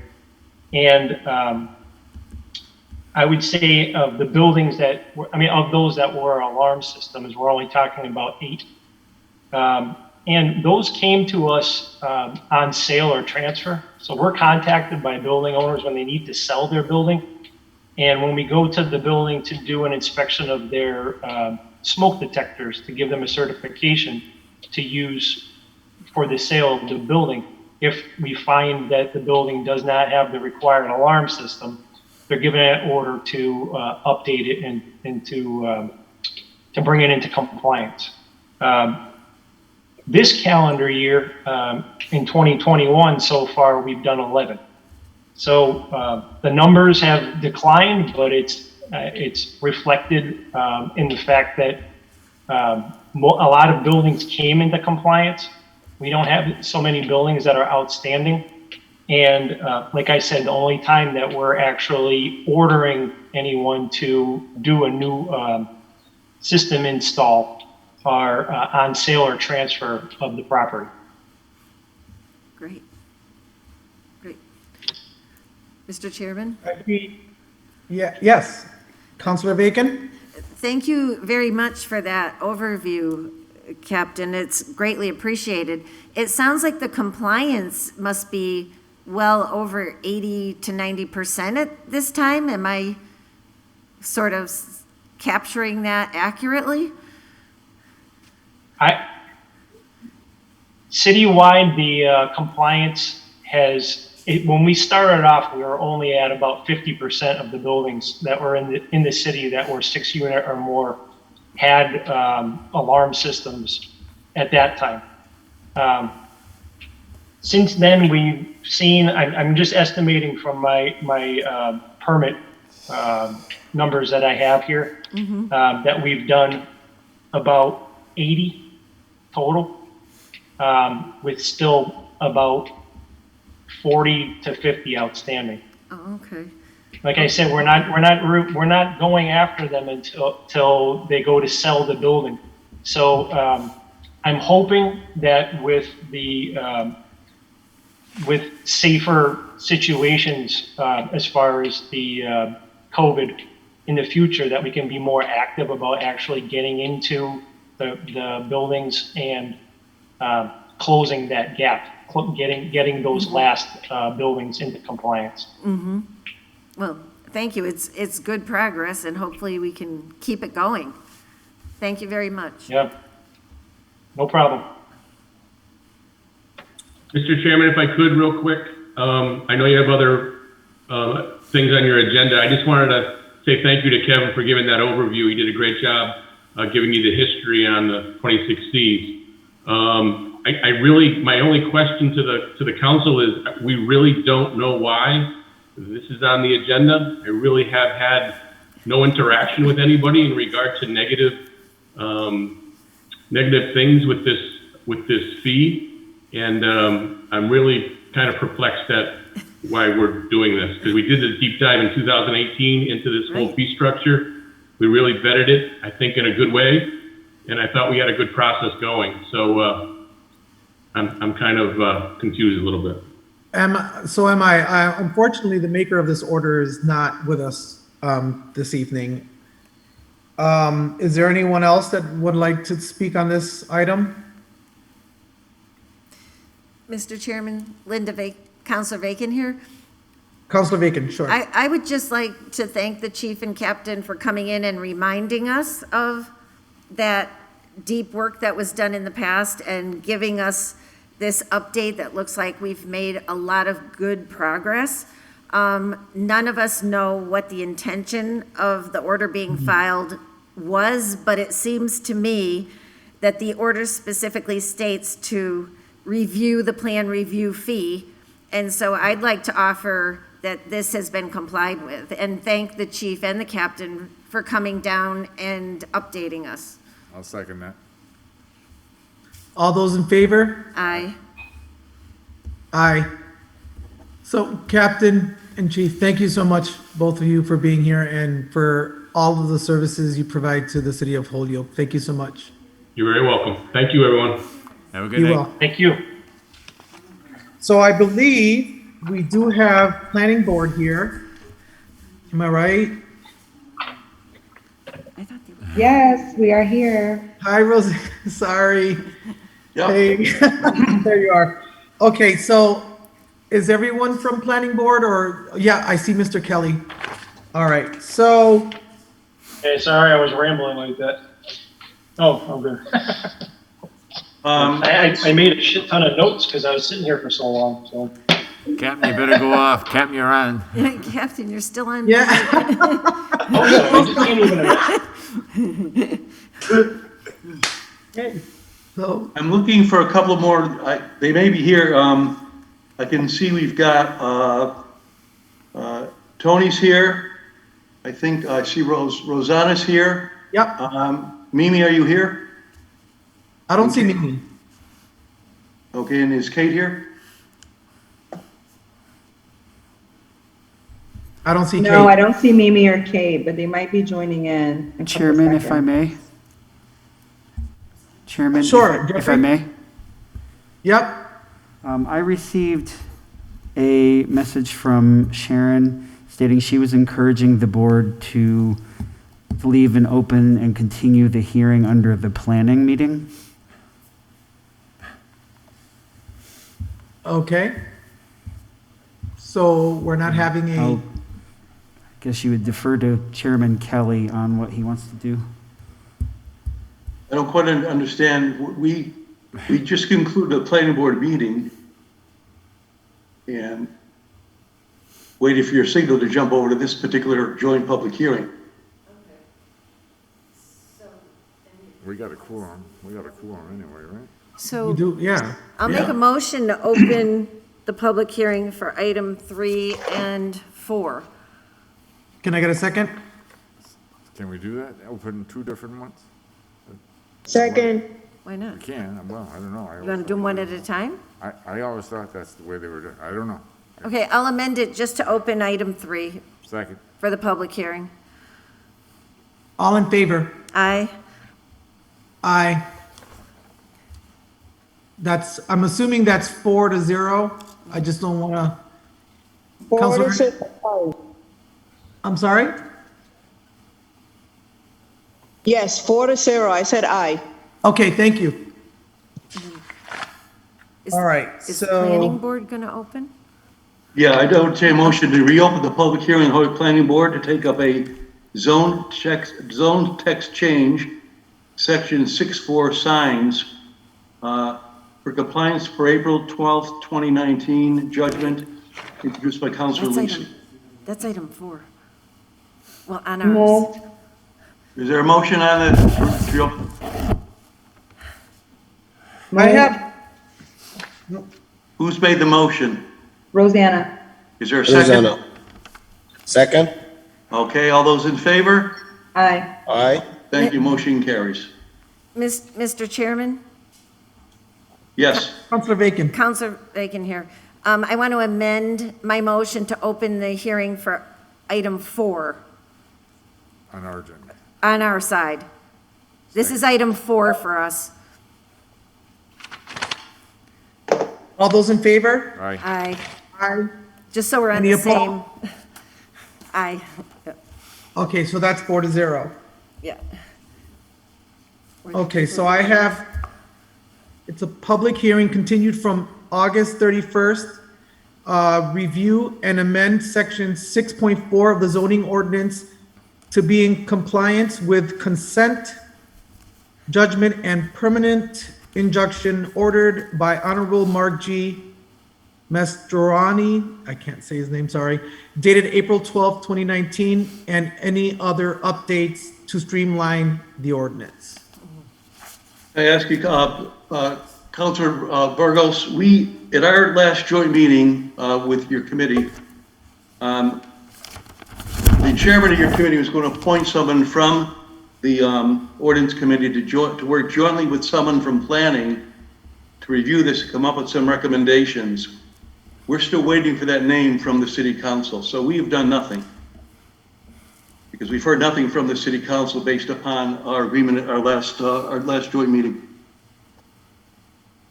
Unfortunately, that's what's happened, so.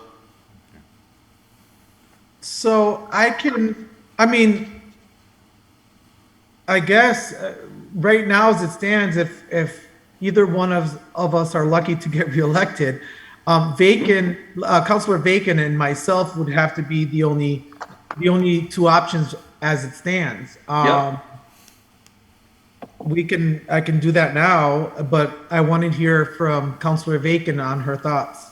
Yeah, no, what I'm trying to say is, time has gone by since our last joint meeting on this, and unfortunately, we thought we'd had someone appointed so the group could have started to work together. That hasn't happened, so I know what you're saying, there's election things ahead of us. So at this point, quite frankly, the planning board is going to continue our hearing to December 14th of 2021. So Okay. I would Because offer, there's nothing's happened. Right. so Then, Councilor Bacon? I would offer a motion to continue our public hearing to the same date, December 14th at 6:30, and hopefully we'll figure out who will be Second. the liaison. All those in favor? Aye. Aye. Any opposed? Okay, I'll entertain a motion to continue the public hearing in the Holyoke Planning Board to December 14th. Rosanna, go ahead. Is there a way that we could incorporate that we have a date where we have that person and not just the 14th to meet again?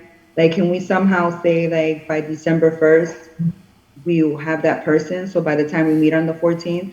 Well, we're asking you for that this evening, but I'll leave that up to Councilor Burgos, who's chair of the meeting for the Ordinance Committee.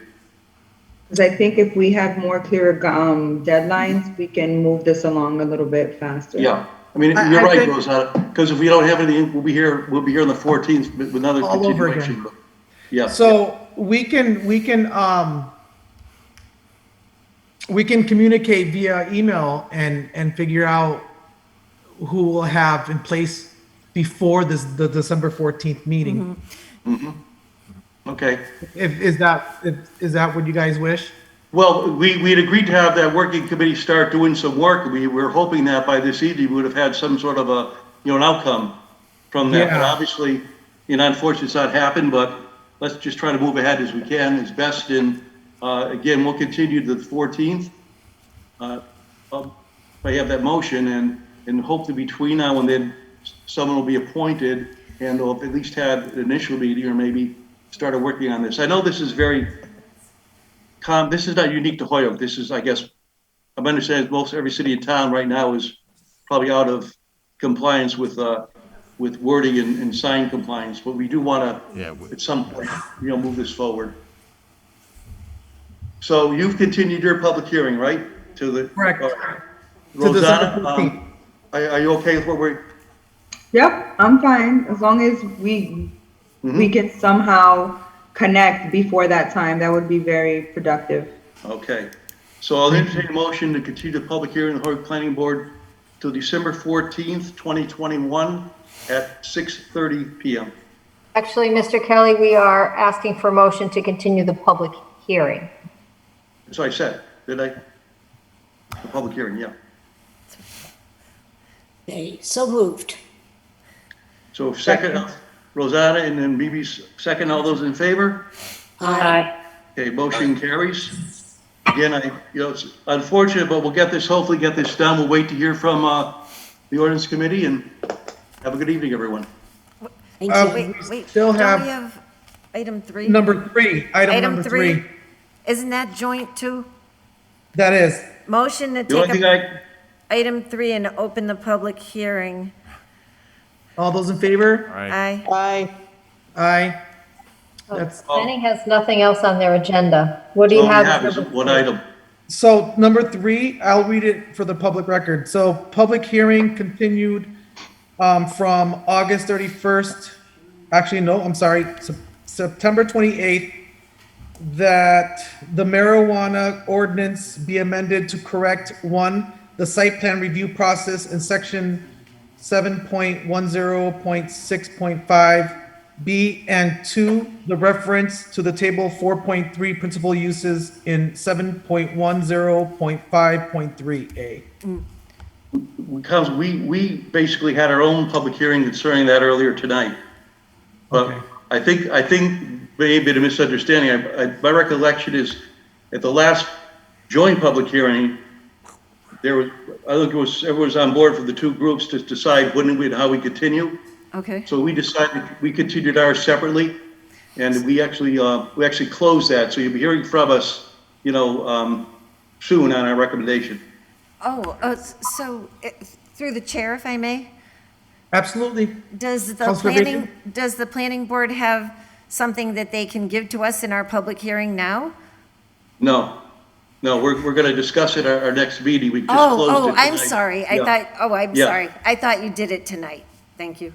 No, we closed our public hearing with it tonight, Counselor, so we'll be basically at our next hearing, and then we'll be getting to you folks with our communication. Okay, thank you.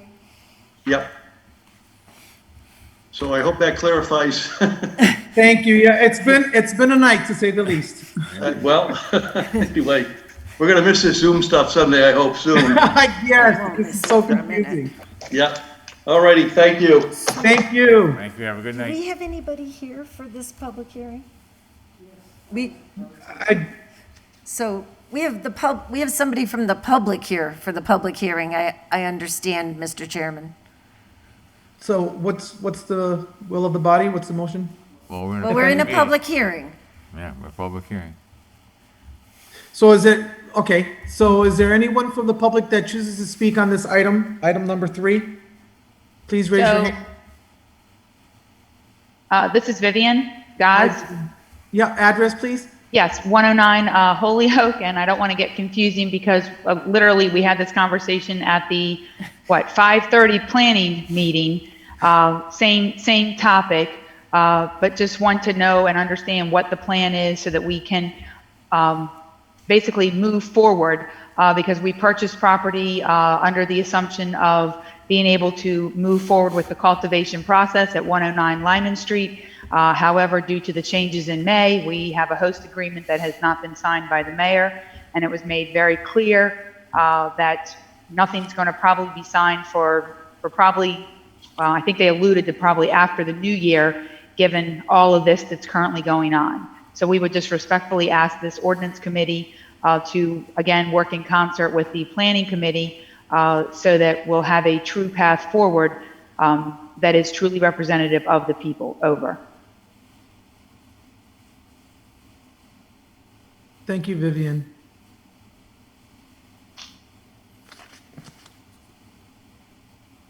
Did any of the members of the ordinance committee have anything? There's nobody else from the public?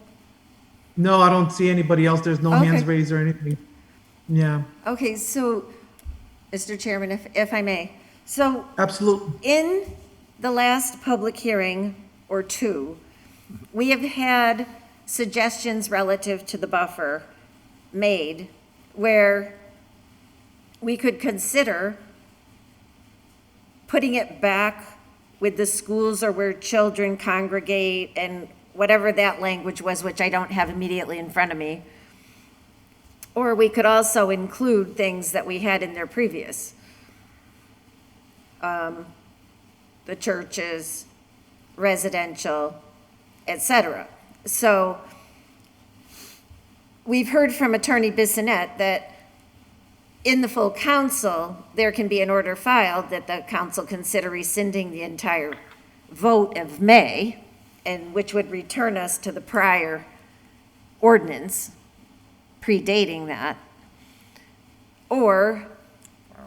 And we could make a recommendation out of this committee to the city council as part of that consideration, that they could look at a potential further amendment, or they could choose to go down the path of rescinding it and or reconsidering it.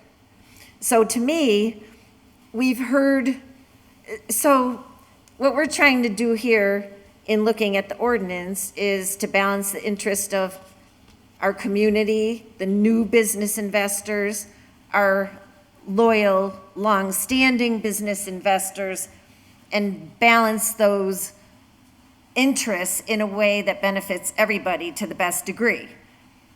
So for my part, I would feel comfortable making a recommendation out of this committee to the council to the point that is being made by people, albeit that they have not filed enforcement complaints at this point, but they certainly are well within their rights to do that, because clearly if they're at work and they're complaining and sending in letters, and I do want to read, bear with me. I do want to read a couple of letters into the record in the public hearing. These are from tenants of Mr. Aubin's. This is from a Gail White that she sent to him on October 14th.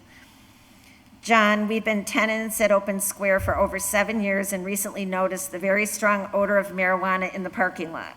Our staff has commented on it and finds it very unpleasant. It is also off-putting to our vendors and clients.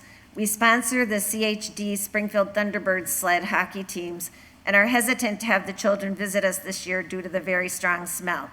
I'm unsure if there's anything you can do about this, but the smell should not permeate the parking lot at Open Square. Thank you for your attention. Regards, Gail White, CPA, MSA Administrator for Eagle Home Buyers, LLC. So that's one specific example of what Mr. Aubin was talking about that I think properly should be considered relative to the buffer issue if we choose to. There's also a letter dated Friday, October 15th from Alora Natali, who writes, "Hi, John. I've noticed over the last couple of weeks the smell of pot, weed, or cannabis around the parking lot area of 4 Open Square. It is an off-putting smell right up there with the smell of a dead skunk. I know it's out of your control, but wanted to bring it to your attention. Thank you, Laura M. Natali, Office Manager for Eva Enterprises, LLC." So I think that it makes the argument that if we wanted to, as a committee for consideration of the council, to recommend that the 200-foot buffer be kept in place for schools and perhaps office and residential that would normally be seen as non-industrial uses, that we could make that recommendation. At the end of the day, it's going to be up to the council, whether they rescind the thing in whole, modify it, or something else. But I would throw that out for consideration. I think there were some other things included, but the office and entertainment and, you know, the things such as the wedding venues, that kind of thing seem to be the activities that are being negatively and potentially negatively impacted by the smell, which I agree is an enforcement matter, but nonetheless appears to have become more of an issue recently. So I would throw that out there for consideration. I'm not going to make a motion right now, but I would like to hear from other committee members what they've thought about the ideas that have been brought forth, I think by the property owner on behalf of his tenants, at least in a couple of the public hearings. So, thank you. Yep. Is there any other city councilor that, any member from the ordinance committee that would like to speak? If I can. I do have, I'm sorry? If I can, Mr. Chairman. Councilor Murphy? Yeah, just, I really would like to see in front of us the current ordinance, what the suggestions for the ordinance are, so that we could really go through that in detail and say, okay, we agree with this, we don't agree with that, we want to amend this, we don't want to amend that, and get this clarified as quickly as possible. And I just, I thought we might have, and I actually asked our assistant today, do we have a copy of what's being recommended? And right now, there's no copy of what's being recommended in front of us. So, I mean, that's one of the things I really would like to see. Okay, what is the suggestion? Where are we at? What are we suggesting to resolve the issue? And then have that as a discussion and an open debate, both in terms of the committee, but also in terms of the full council. Otherwise, I think we're going to go back and potentially be, all right, we don't have this information, we don't have, right now, we got a good idea, but we don't have the actual proposals or full current, I know the current status, but not the proposals to amend that. So I really would hope that we can get that at any point, either from planning themselves or working with the law department or. What if, well, we're working with the planning department. We could make a request to legal to provide us with the suggestions, but I think legal would then say to us, well, what is your guidance to us? Because right now, the way the current ordinance is, it applies to the whole table, which points at every use. So we've had a member of the public come in and say, well, all of the things that aren't industrial should have a buffer. Now, the earlier debate in ordinance was that schools, children, all those types of things should have a buffer. Then we reduced that, which I think some people aren't so happy about anymore, but because, you live and learn as things happen. And so now here we are. And I do agree that, there there was not a thorough language review done before it was sent to council, but it includes both the planning process and the reference on the buffers. But without some agreement in the committee, I don't think we're at a point to make a recommendation to the council, but we could ask legal to give us some language if we wanted to have buffers for non-industrial uses in between marijuana manufacturing and things that we all recognize as non-industrial, residential, office, and what's the other one? Hospitality. So I don't know. I'm going to acknowledge Councilor Hernandez. She had her hand up. Hi, thank you. No, I just wanted to, the conversation as Councilor Bacon, requested or, suggested, just to hear from other, committee members as to what do we think about the letters and the concerns that have been raised by, such as Mr. Aubin and his business over at Open Square. And I mean, it's all valid points. And of course, we don't want to have with the odors. We don't want to have unpleasant, remarks, or to have children visiting a site and that there's a skunk smell. And to my point, I go back to that we already have the mechanism to enforce these industries that have opened up these businesses in Holyoke to mitigate their odors if that is a problem. And I mean, and nothing has been filed. That's another thing. Yep. So, I mean, let's move forward. I mean, with, is there valid, can they file? I mean, why haven't they filed? If this is an ongoing situation, what I see is that as soon as it almost seemed like as soon as there was a opportunity or that the mistake was done, that all of these, the opportunity to come forward and bring all of these complaints, but on the other hand, nothing has been filed formally. This is like the first that we're hearing, and yes, we should look into if that is a problem moving forward as we are opening up more and allowing more businesses to open up here in our city, that there's a balance that we obtain in which all economic development can thrive. So, I mean, that's my point, but if we can arrive at a place that we all can be successful, then that's the goal. And for me, it's important that, our residents and our children and our churches and our schools and that we're all healthy and that we're safe and that everybody has the opportunity to maximize and thrive in this city.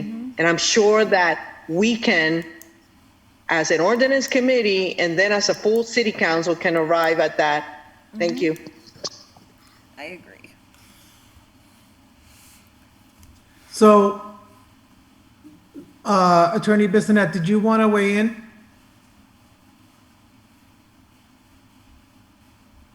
Councilor Bacon had mentioned earlier, whoops.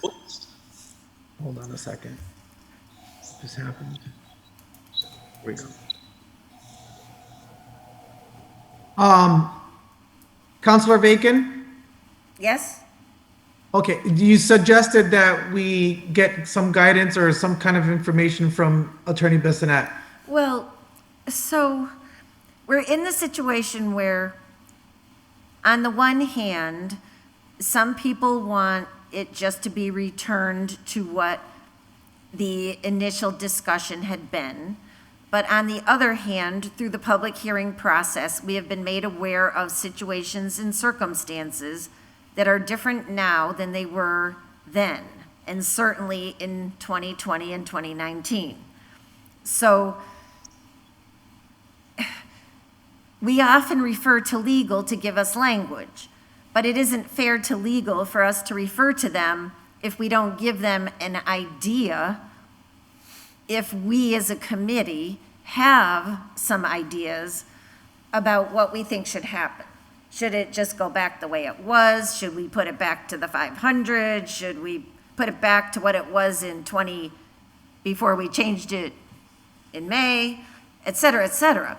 But we do have the opportunity, if we choose, to ask legal to give us language that would do away with it applying to every single use, but would leave a buffer in there for things that are clearly not industrial, like residential, office, hospitality.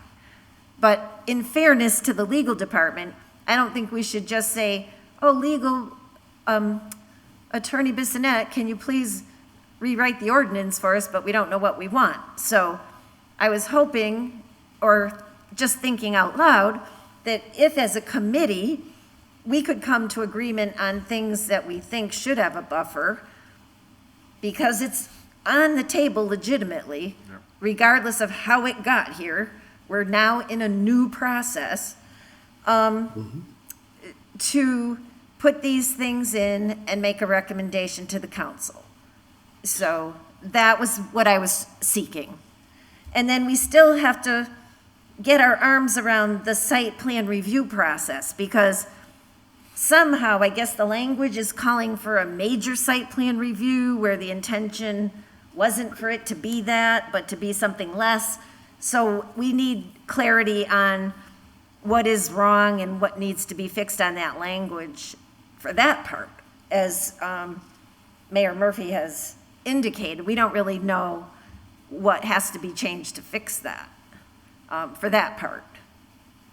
So that was all, because we did have input with a list of, I think, 5 or 6 uses put to the committee for consideration relative to the buffer. So I just picked out like the 3 that, and I mean, you've been involved with this much more closely than I have, Councilor Murphy, Mayor Murphy. And I don't know if you would feel comfortable looking at residential, office, hospitality as those or not. So I'm not trying to speak for anybody else. Yeah, So I just want to, before we continue, I want to acknowledge that there are 2 hands raised, and I will get to you, I promise. We're just figuring something out. So, Councilor Murphy, you wanted to speak? Yeah, I mean, I have no problem trying to work with the law department, maybe to put something, to review the various options and then present them back to the ordinance committee. But I do think we need to have a written option so that it's clear. If we do this, this is what happens. If we do this, this is what happens. And that's, right now, that's what's missing. Right now, that's missing. So that would be my, and Attorney Bissonnette, if I know you got a young mind compared to mine, so I'm gonna ask you to remind me that we should meet in the next day or so, and you and I go over some of this. Absolutely. Thank you. Happy to, Mayor. Thank you. I will say, I need to state for the record that changing the buffer zone or reworking what's already been worked, I need evidence. Like, somebody can just come and say, listen, I smelled, I need evidence. There needs to be something set in place.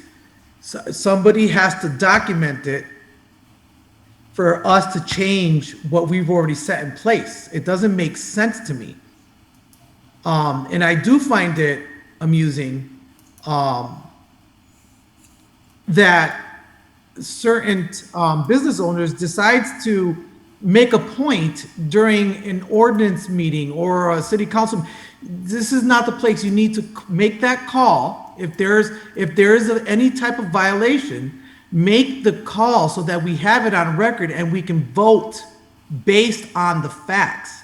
But just simply saying, hey, I smell this, we need evidence. Anyone should say that, right? We need that evidence. And that's how I feel. So listen, I'm going to call on Attorney Fleischer. I hope I said that right. Thank you. I'm not representing my ACMJ at this point. They've gone home, but I'm involved in this now, and I want to see it through. And I'm very concerned at the direction of this conversation, because I think that there's a lot of people that are looking to see this this mistake corrected as quickly as possible. And the issue here is that the Ordinance Committee sounds like it's now starting to propose a new amendment that would require new public notice and new discussion. The public notice for the matter we're discussing right now is item number 3, that the marijuana ordinance be amended to correct 1, the site plan review process, and 2, the reference to the table 4.3 of principal uses. So that the public notice is to correct the error from the original amendment. Now, the city council does not have to vote in support of that correction. The city council can choose not to change it. That's absolutely correct. But if the city council, or the ordinance committee were to propose new amendments, that would require a new process. And I disagree that this is a new process. This is, at least as far as the public is aware, from what's been published, this is a discussion on whether or not a correction is necessary. And the planning department or the planning board is going through their own process, and then it will go to city council. And if everyone is debating new nuances to this, bringing in new buffer zones, I don't see this getting resolved for many, many months. One option, if people are concerned, if there is a real concern about issues like odor, that can be another amendment. There can be a buffer zone from schools that is reduced from 500 to 200 feet, just like it was proposed originally. And then another amendment can be proposed for additional buffers where odor has become a documented issue.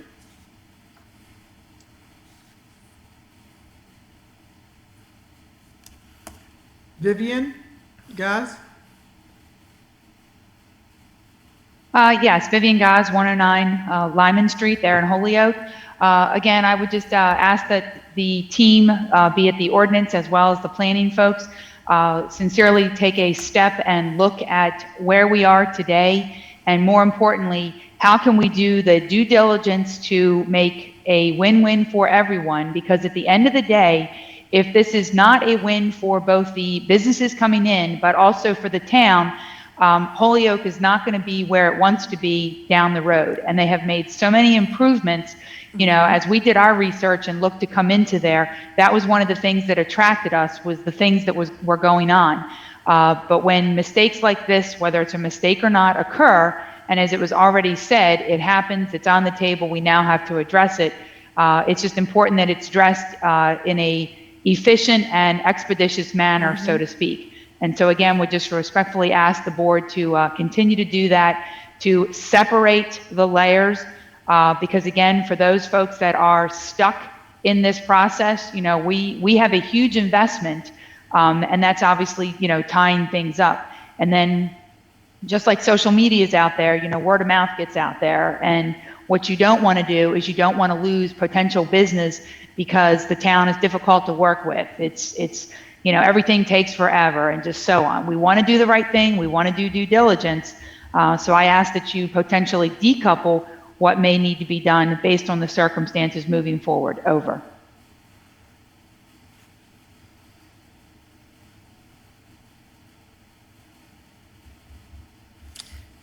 Councilor Hernandez? Hello? Do you hear me? Yep. Yes, thank you, Mr. Chairman. So, yes, I mean, just to respond back to, the last two speakers there, I mean, our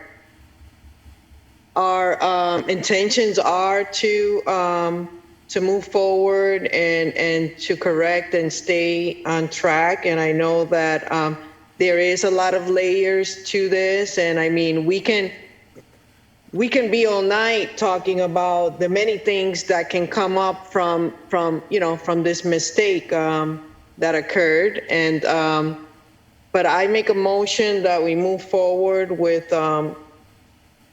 correcting the issue. And if there's businesses that are experiencing are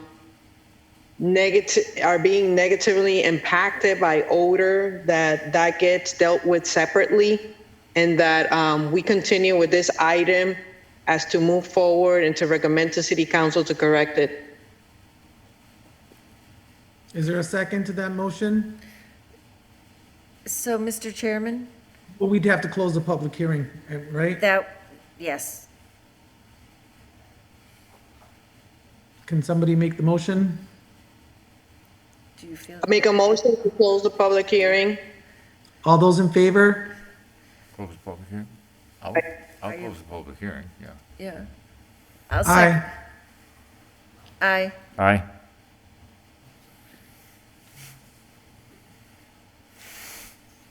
So what's the will of the body now that the public hearing's closed?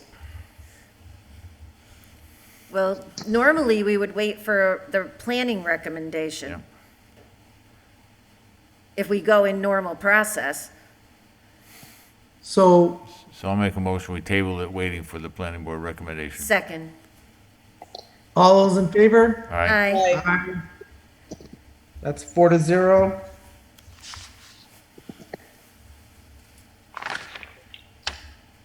Moving on to item number 6. Would somebody like to make the motion? Make a motion, we take up item 6. Second. All those in favor? Aye. Aye. So item number 6 is by Councilor Hernandez, ordered that the city of Holyoke re-examine the current ordinance which only specifies that the snow and ice shall be removed from the entire width of the sidewalk on all portions of the streets on which parking meters are installed, but does not state this for residential zones.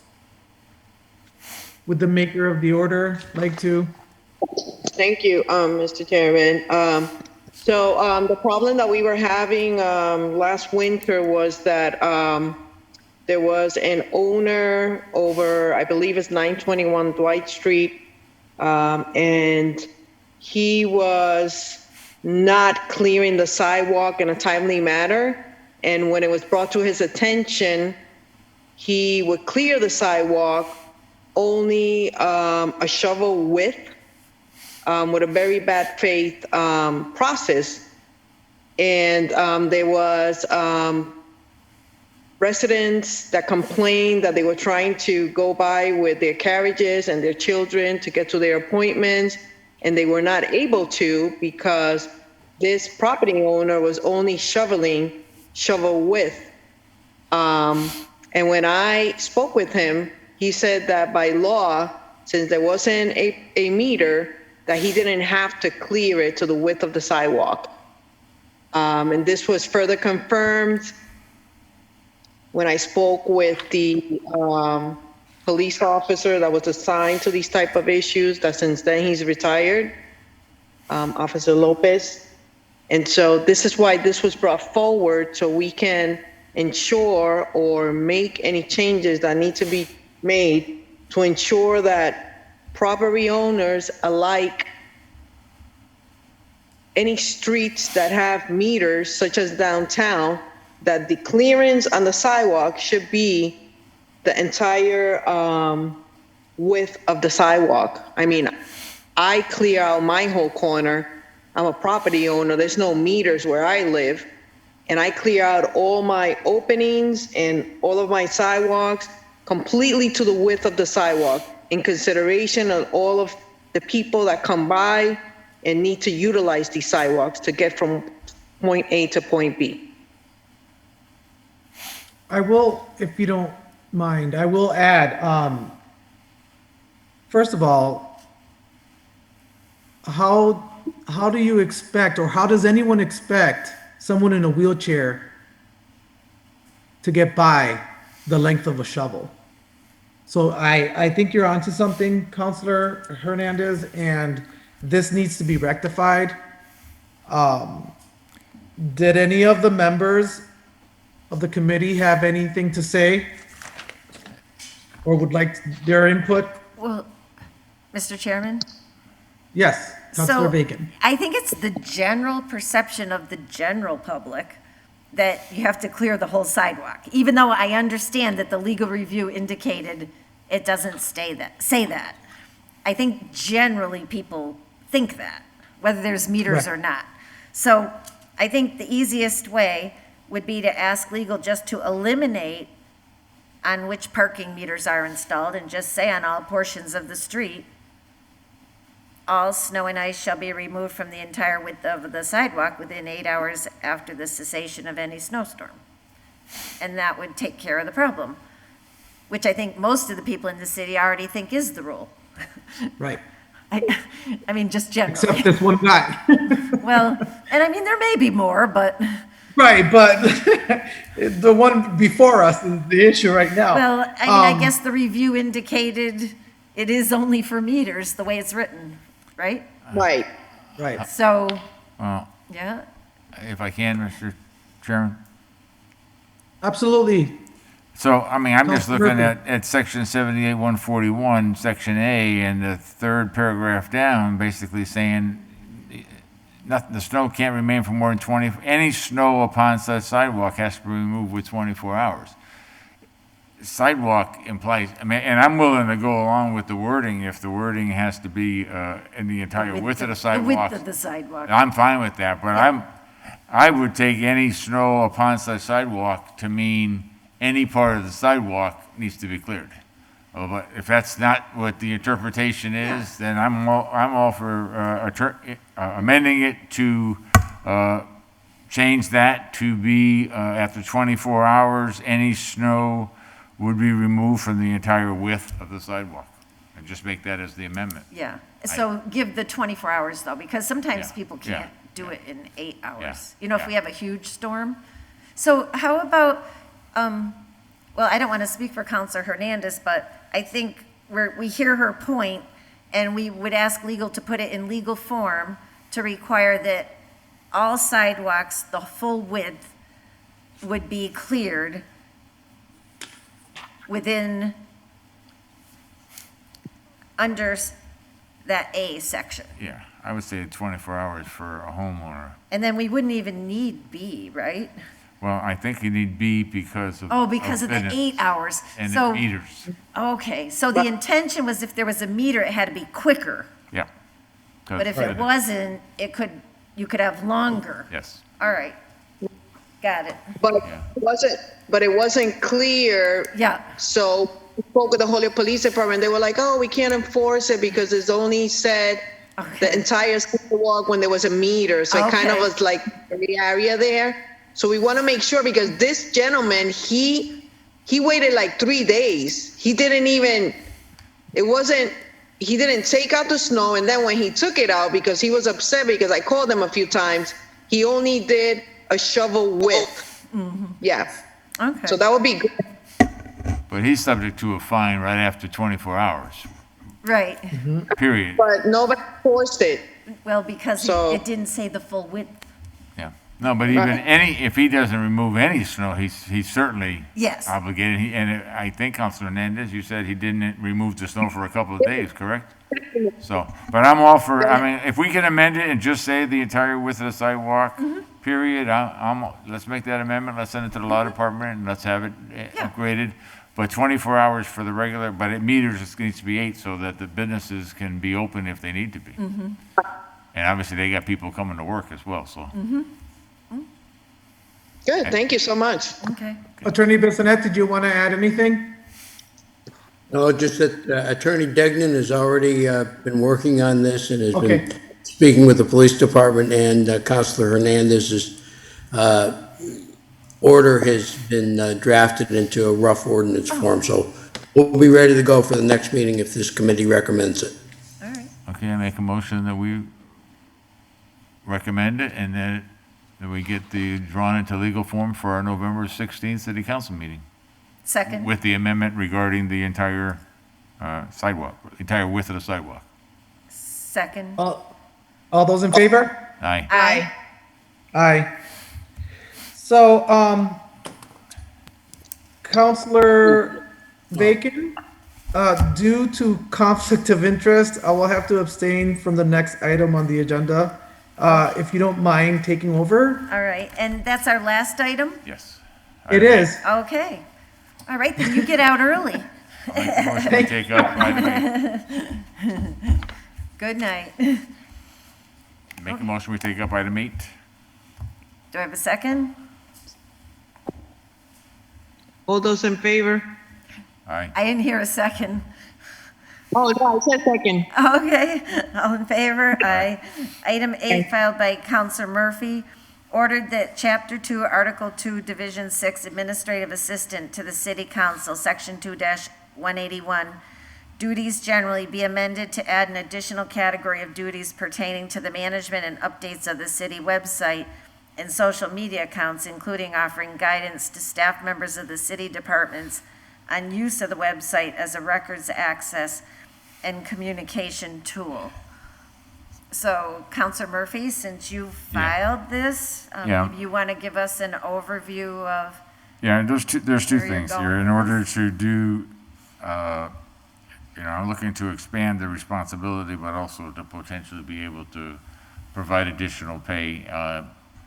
Our administrative assistant has stepped up and done a lot of this, but I'm unable, without amending things, and I'll certainly defer to Attorney Bissonnette, but without amending his obligations and responsibilities, it's more difficult to provide a different pay. I was looking at potentially having a, if you will, a second job title, but that's not within the purview of being able to do it legally. So I'm just looking to potentially change this and then potentially change his compensation. So, and I would personally, publicly thank him for all he's done in the last 4.5 months, stepping up when, the person who did it in the city mayor's office was unable to do it, and unfortunately, I haven't been able to compensate him. So, and I don't know if this is the right way, but this is the suggestion that came, so. the suggestion. To try to put this into his official duties and then to provide compensation with the additional duties. So the suggestion was given to you, or that's your, I was asking for suggestions, and this was the suggestion that potentially could make it happen. all right. I know Libby's on, I don't know, I can't see if her hand is up or not. Is her hand up? Hand still No? up? Okay. No? Okay. So. Okay, no. Okay, so I just have questions. Yeah. So I understand what you're wanting to do here, and I do appreciate the good work that is being done by our administrative assistant, as I did our prior Yep. administrative assistant. But my perception has always been that there's plenty of work in the job that they have in terms of full-time, especially relative to the minutes, which we are now getting, which is great. But it seems to me that that job's already full-time. Now, I can stand corrected on that if you can, Yeah. but that's been my impression. Okay. Obviously, I would leave that to our assistant to let you know what but I can tell you, and I'm not going to detail his hours, but I know thus far, what he's done, he's been able to do. I don't know how many additional hours, and he may be spending additional hours, and he's done it because, number one, I think he has genuine concern for the city, and he also tried to do something. So and he would have to answer whether or not, if he had these as part of his additional responsibility, he feels he could do that within the regular full-time makeup. And I would defer, if I may, to the new chair and ask him if he could offer thoughts and comments on this. Well, and that's certainly all right to do. I mean, it's a little unusual. It would normally be, normally, Jeffrey would be having that conversation with the president of the council, who's generally the liaison for our administrative assistant with things related to the position. Yeah. But I understand where you're coming from Yep. and what you want to do. Yep. But that's usually where that Well- coordination and communication happened. And And I'm just a little concerned about the administrative assistant for the council. And I'm just asking because I just read it when the agenda came out. Yep. So it's a new concept for me to be thinking about it, because it seems to me, just looking at it right away, that some of this is stuff that comes out of the clerk's office relative to any kind of records access or FOIA requests. That all has to run through the clerk for that kind of thing. And then the other stuff usually did come out of the mayor's office, which has generally been quite separate from the council business. So I'm just, you know what I mean? It kind of feels like this job is going citywide, where in the past it's been much more narrowly construed to be for the city council. Yeah, no, I'm not sure if it creates a problem or it doesn't create a problem. Do you know what I mean? But I kind of see your point is you have one less person in the budget.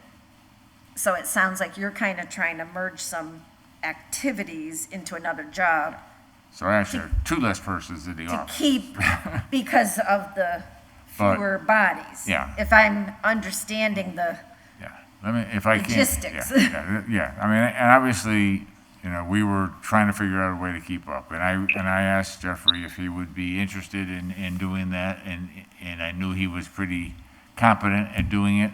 I actually suggested potentially doing it in a different way, but Jeffrey, very loyal to the city council, said I'd rather not go away from being a full city council person. So, and if I'm wrong, you correct me, okay? I think I'm pretty accurate in our conversations. I also spoke with our council president about this kind of thing. So this is somewhat how I came up with this, and then trying to figure out how to put it into some kind of legal jargon that potentially could provide, because he's doing additional duties, additional pay. And that's how this all came about. And so then, because I've been involved in things like this Yeah. over the years relative to job classifications and complexity of work, So my next question would be, so the work that was being done by the person in the mayor's office, was it in the same pay grade as what our administrative assistant is now? Because we just went through that whole thing of setting those grades. And I thought all the people were on the same grade, but I may be remembering that incorrectly. And I think you're right, but I'm not absolutely positive Right, in terms so of the grades. if- But to me,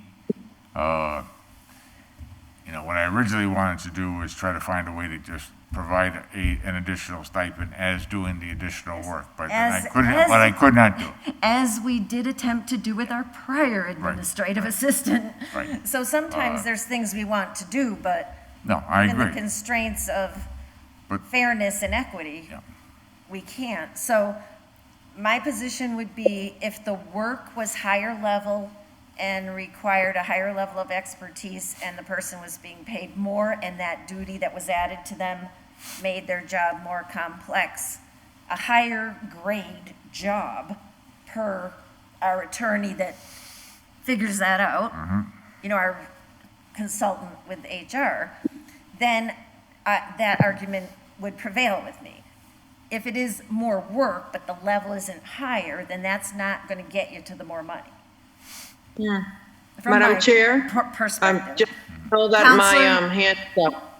Oh, yes, I see your hand. Okay, thank you. You're recognized. You have the floor. Oh, thank you so much. Yes, I just wanted to, of course, just like Acting Mayor Murphy has mentioned, I also want to add to how noticeable and how much, you know, organization, technical skills, navigation skills, and every sense that our administrative assistant, Jeffrey Anderson Burgos, has provided since hired. And I have to agree with Mayor Murphy that he has gone above and beyond of the, you know, his regular job description to the city council, and he's doing beyond that. And not only because I know that Councilor Murphy asked, Acting Mayor Murphy has asked him, but I know that, you know, it's embedded in him already to go the extra mile to make sure that everything is, you know, as smooth as possible, and that's applaudable. And I just, you know, am so happy that we made that decision that night and choosing Jeffrey Anderson Burgos to be our next administrative assistant. And I think that there should be a way that that maybe like what you said, Councilor Reagan, with looking at the level of work that he's doing, which is a higher level of work because there's a lot of technical issues that he's dealing with, since, and Mayor Murphy can confirm to that. And so that's different types of levels of jobs and of difficulty, if I may say, and it should be compensated because it's a higher level. So I don't know how it will be translated, like, or interpreted as to how it can be placed in a higher level pay or higher grade. But I certainly am on board with seeing that would take place and seeing how we can measure everything that he's doing and confirming the work that he's performing, which is, I know because I see all the different organization and all the different, how everything is now, you know, electronic format, and just everything in general. I mean, that has to do with the way that we operate as a body in the city of Holyoke. So thank you so much. Thank you. And I just want to be clear. I'm totally happy with the job performance of our administrative assistant and Jeffrey. My questions are aimed from strictly the equity point of view.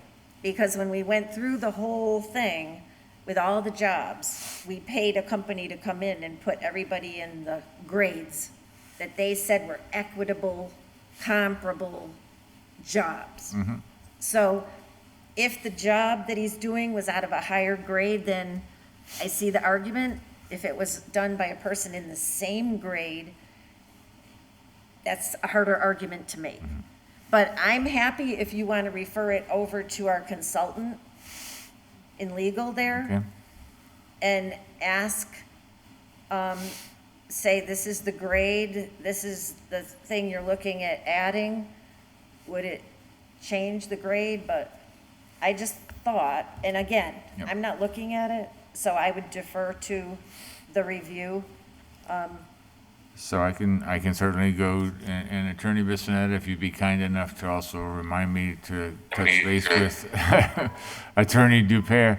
But two things. Number one, at this grade, I can also potentially, there are different levels of the pay scale, and that was my first thought in doing this, that the additional work, I would just raise them on that level Well, you on the could pay scale. Well, if you're looking at a performance-based increase, you Mhm. can certainly do it at a reasonable point in time.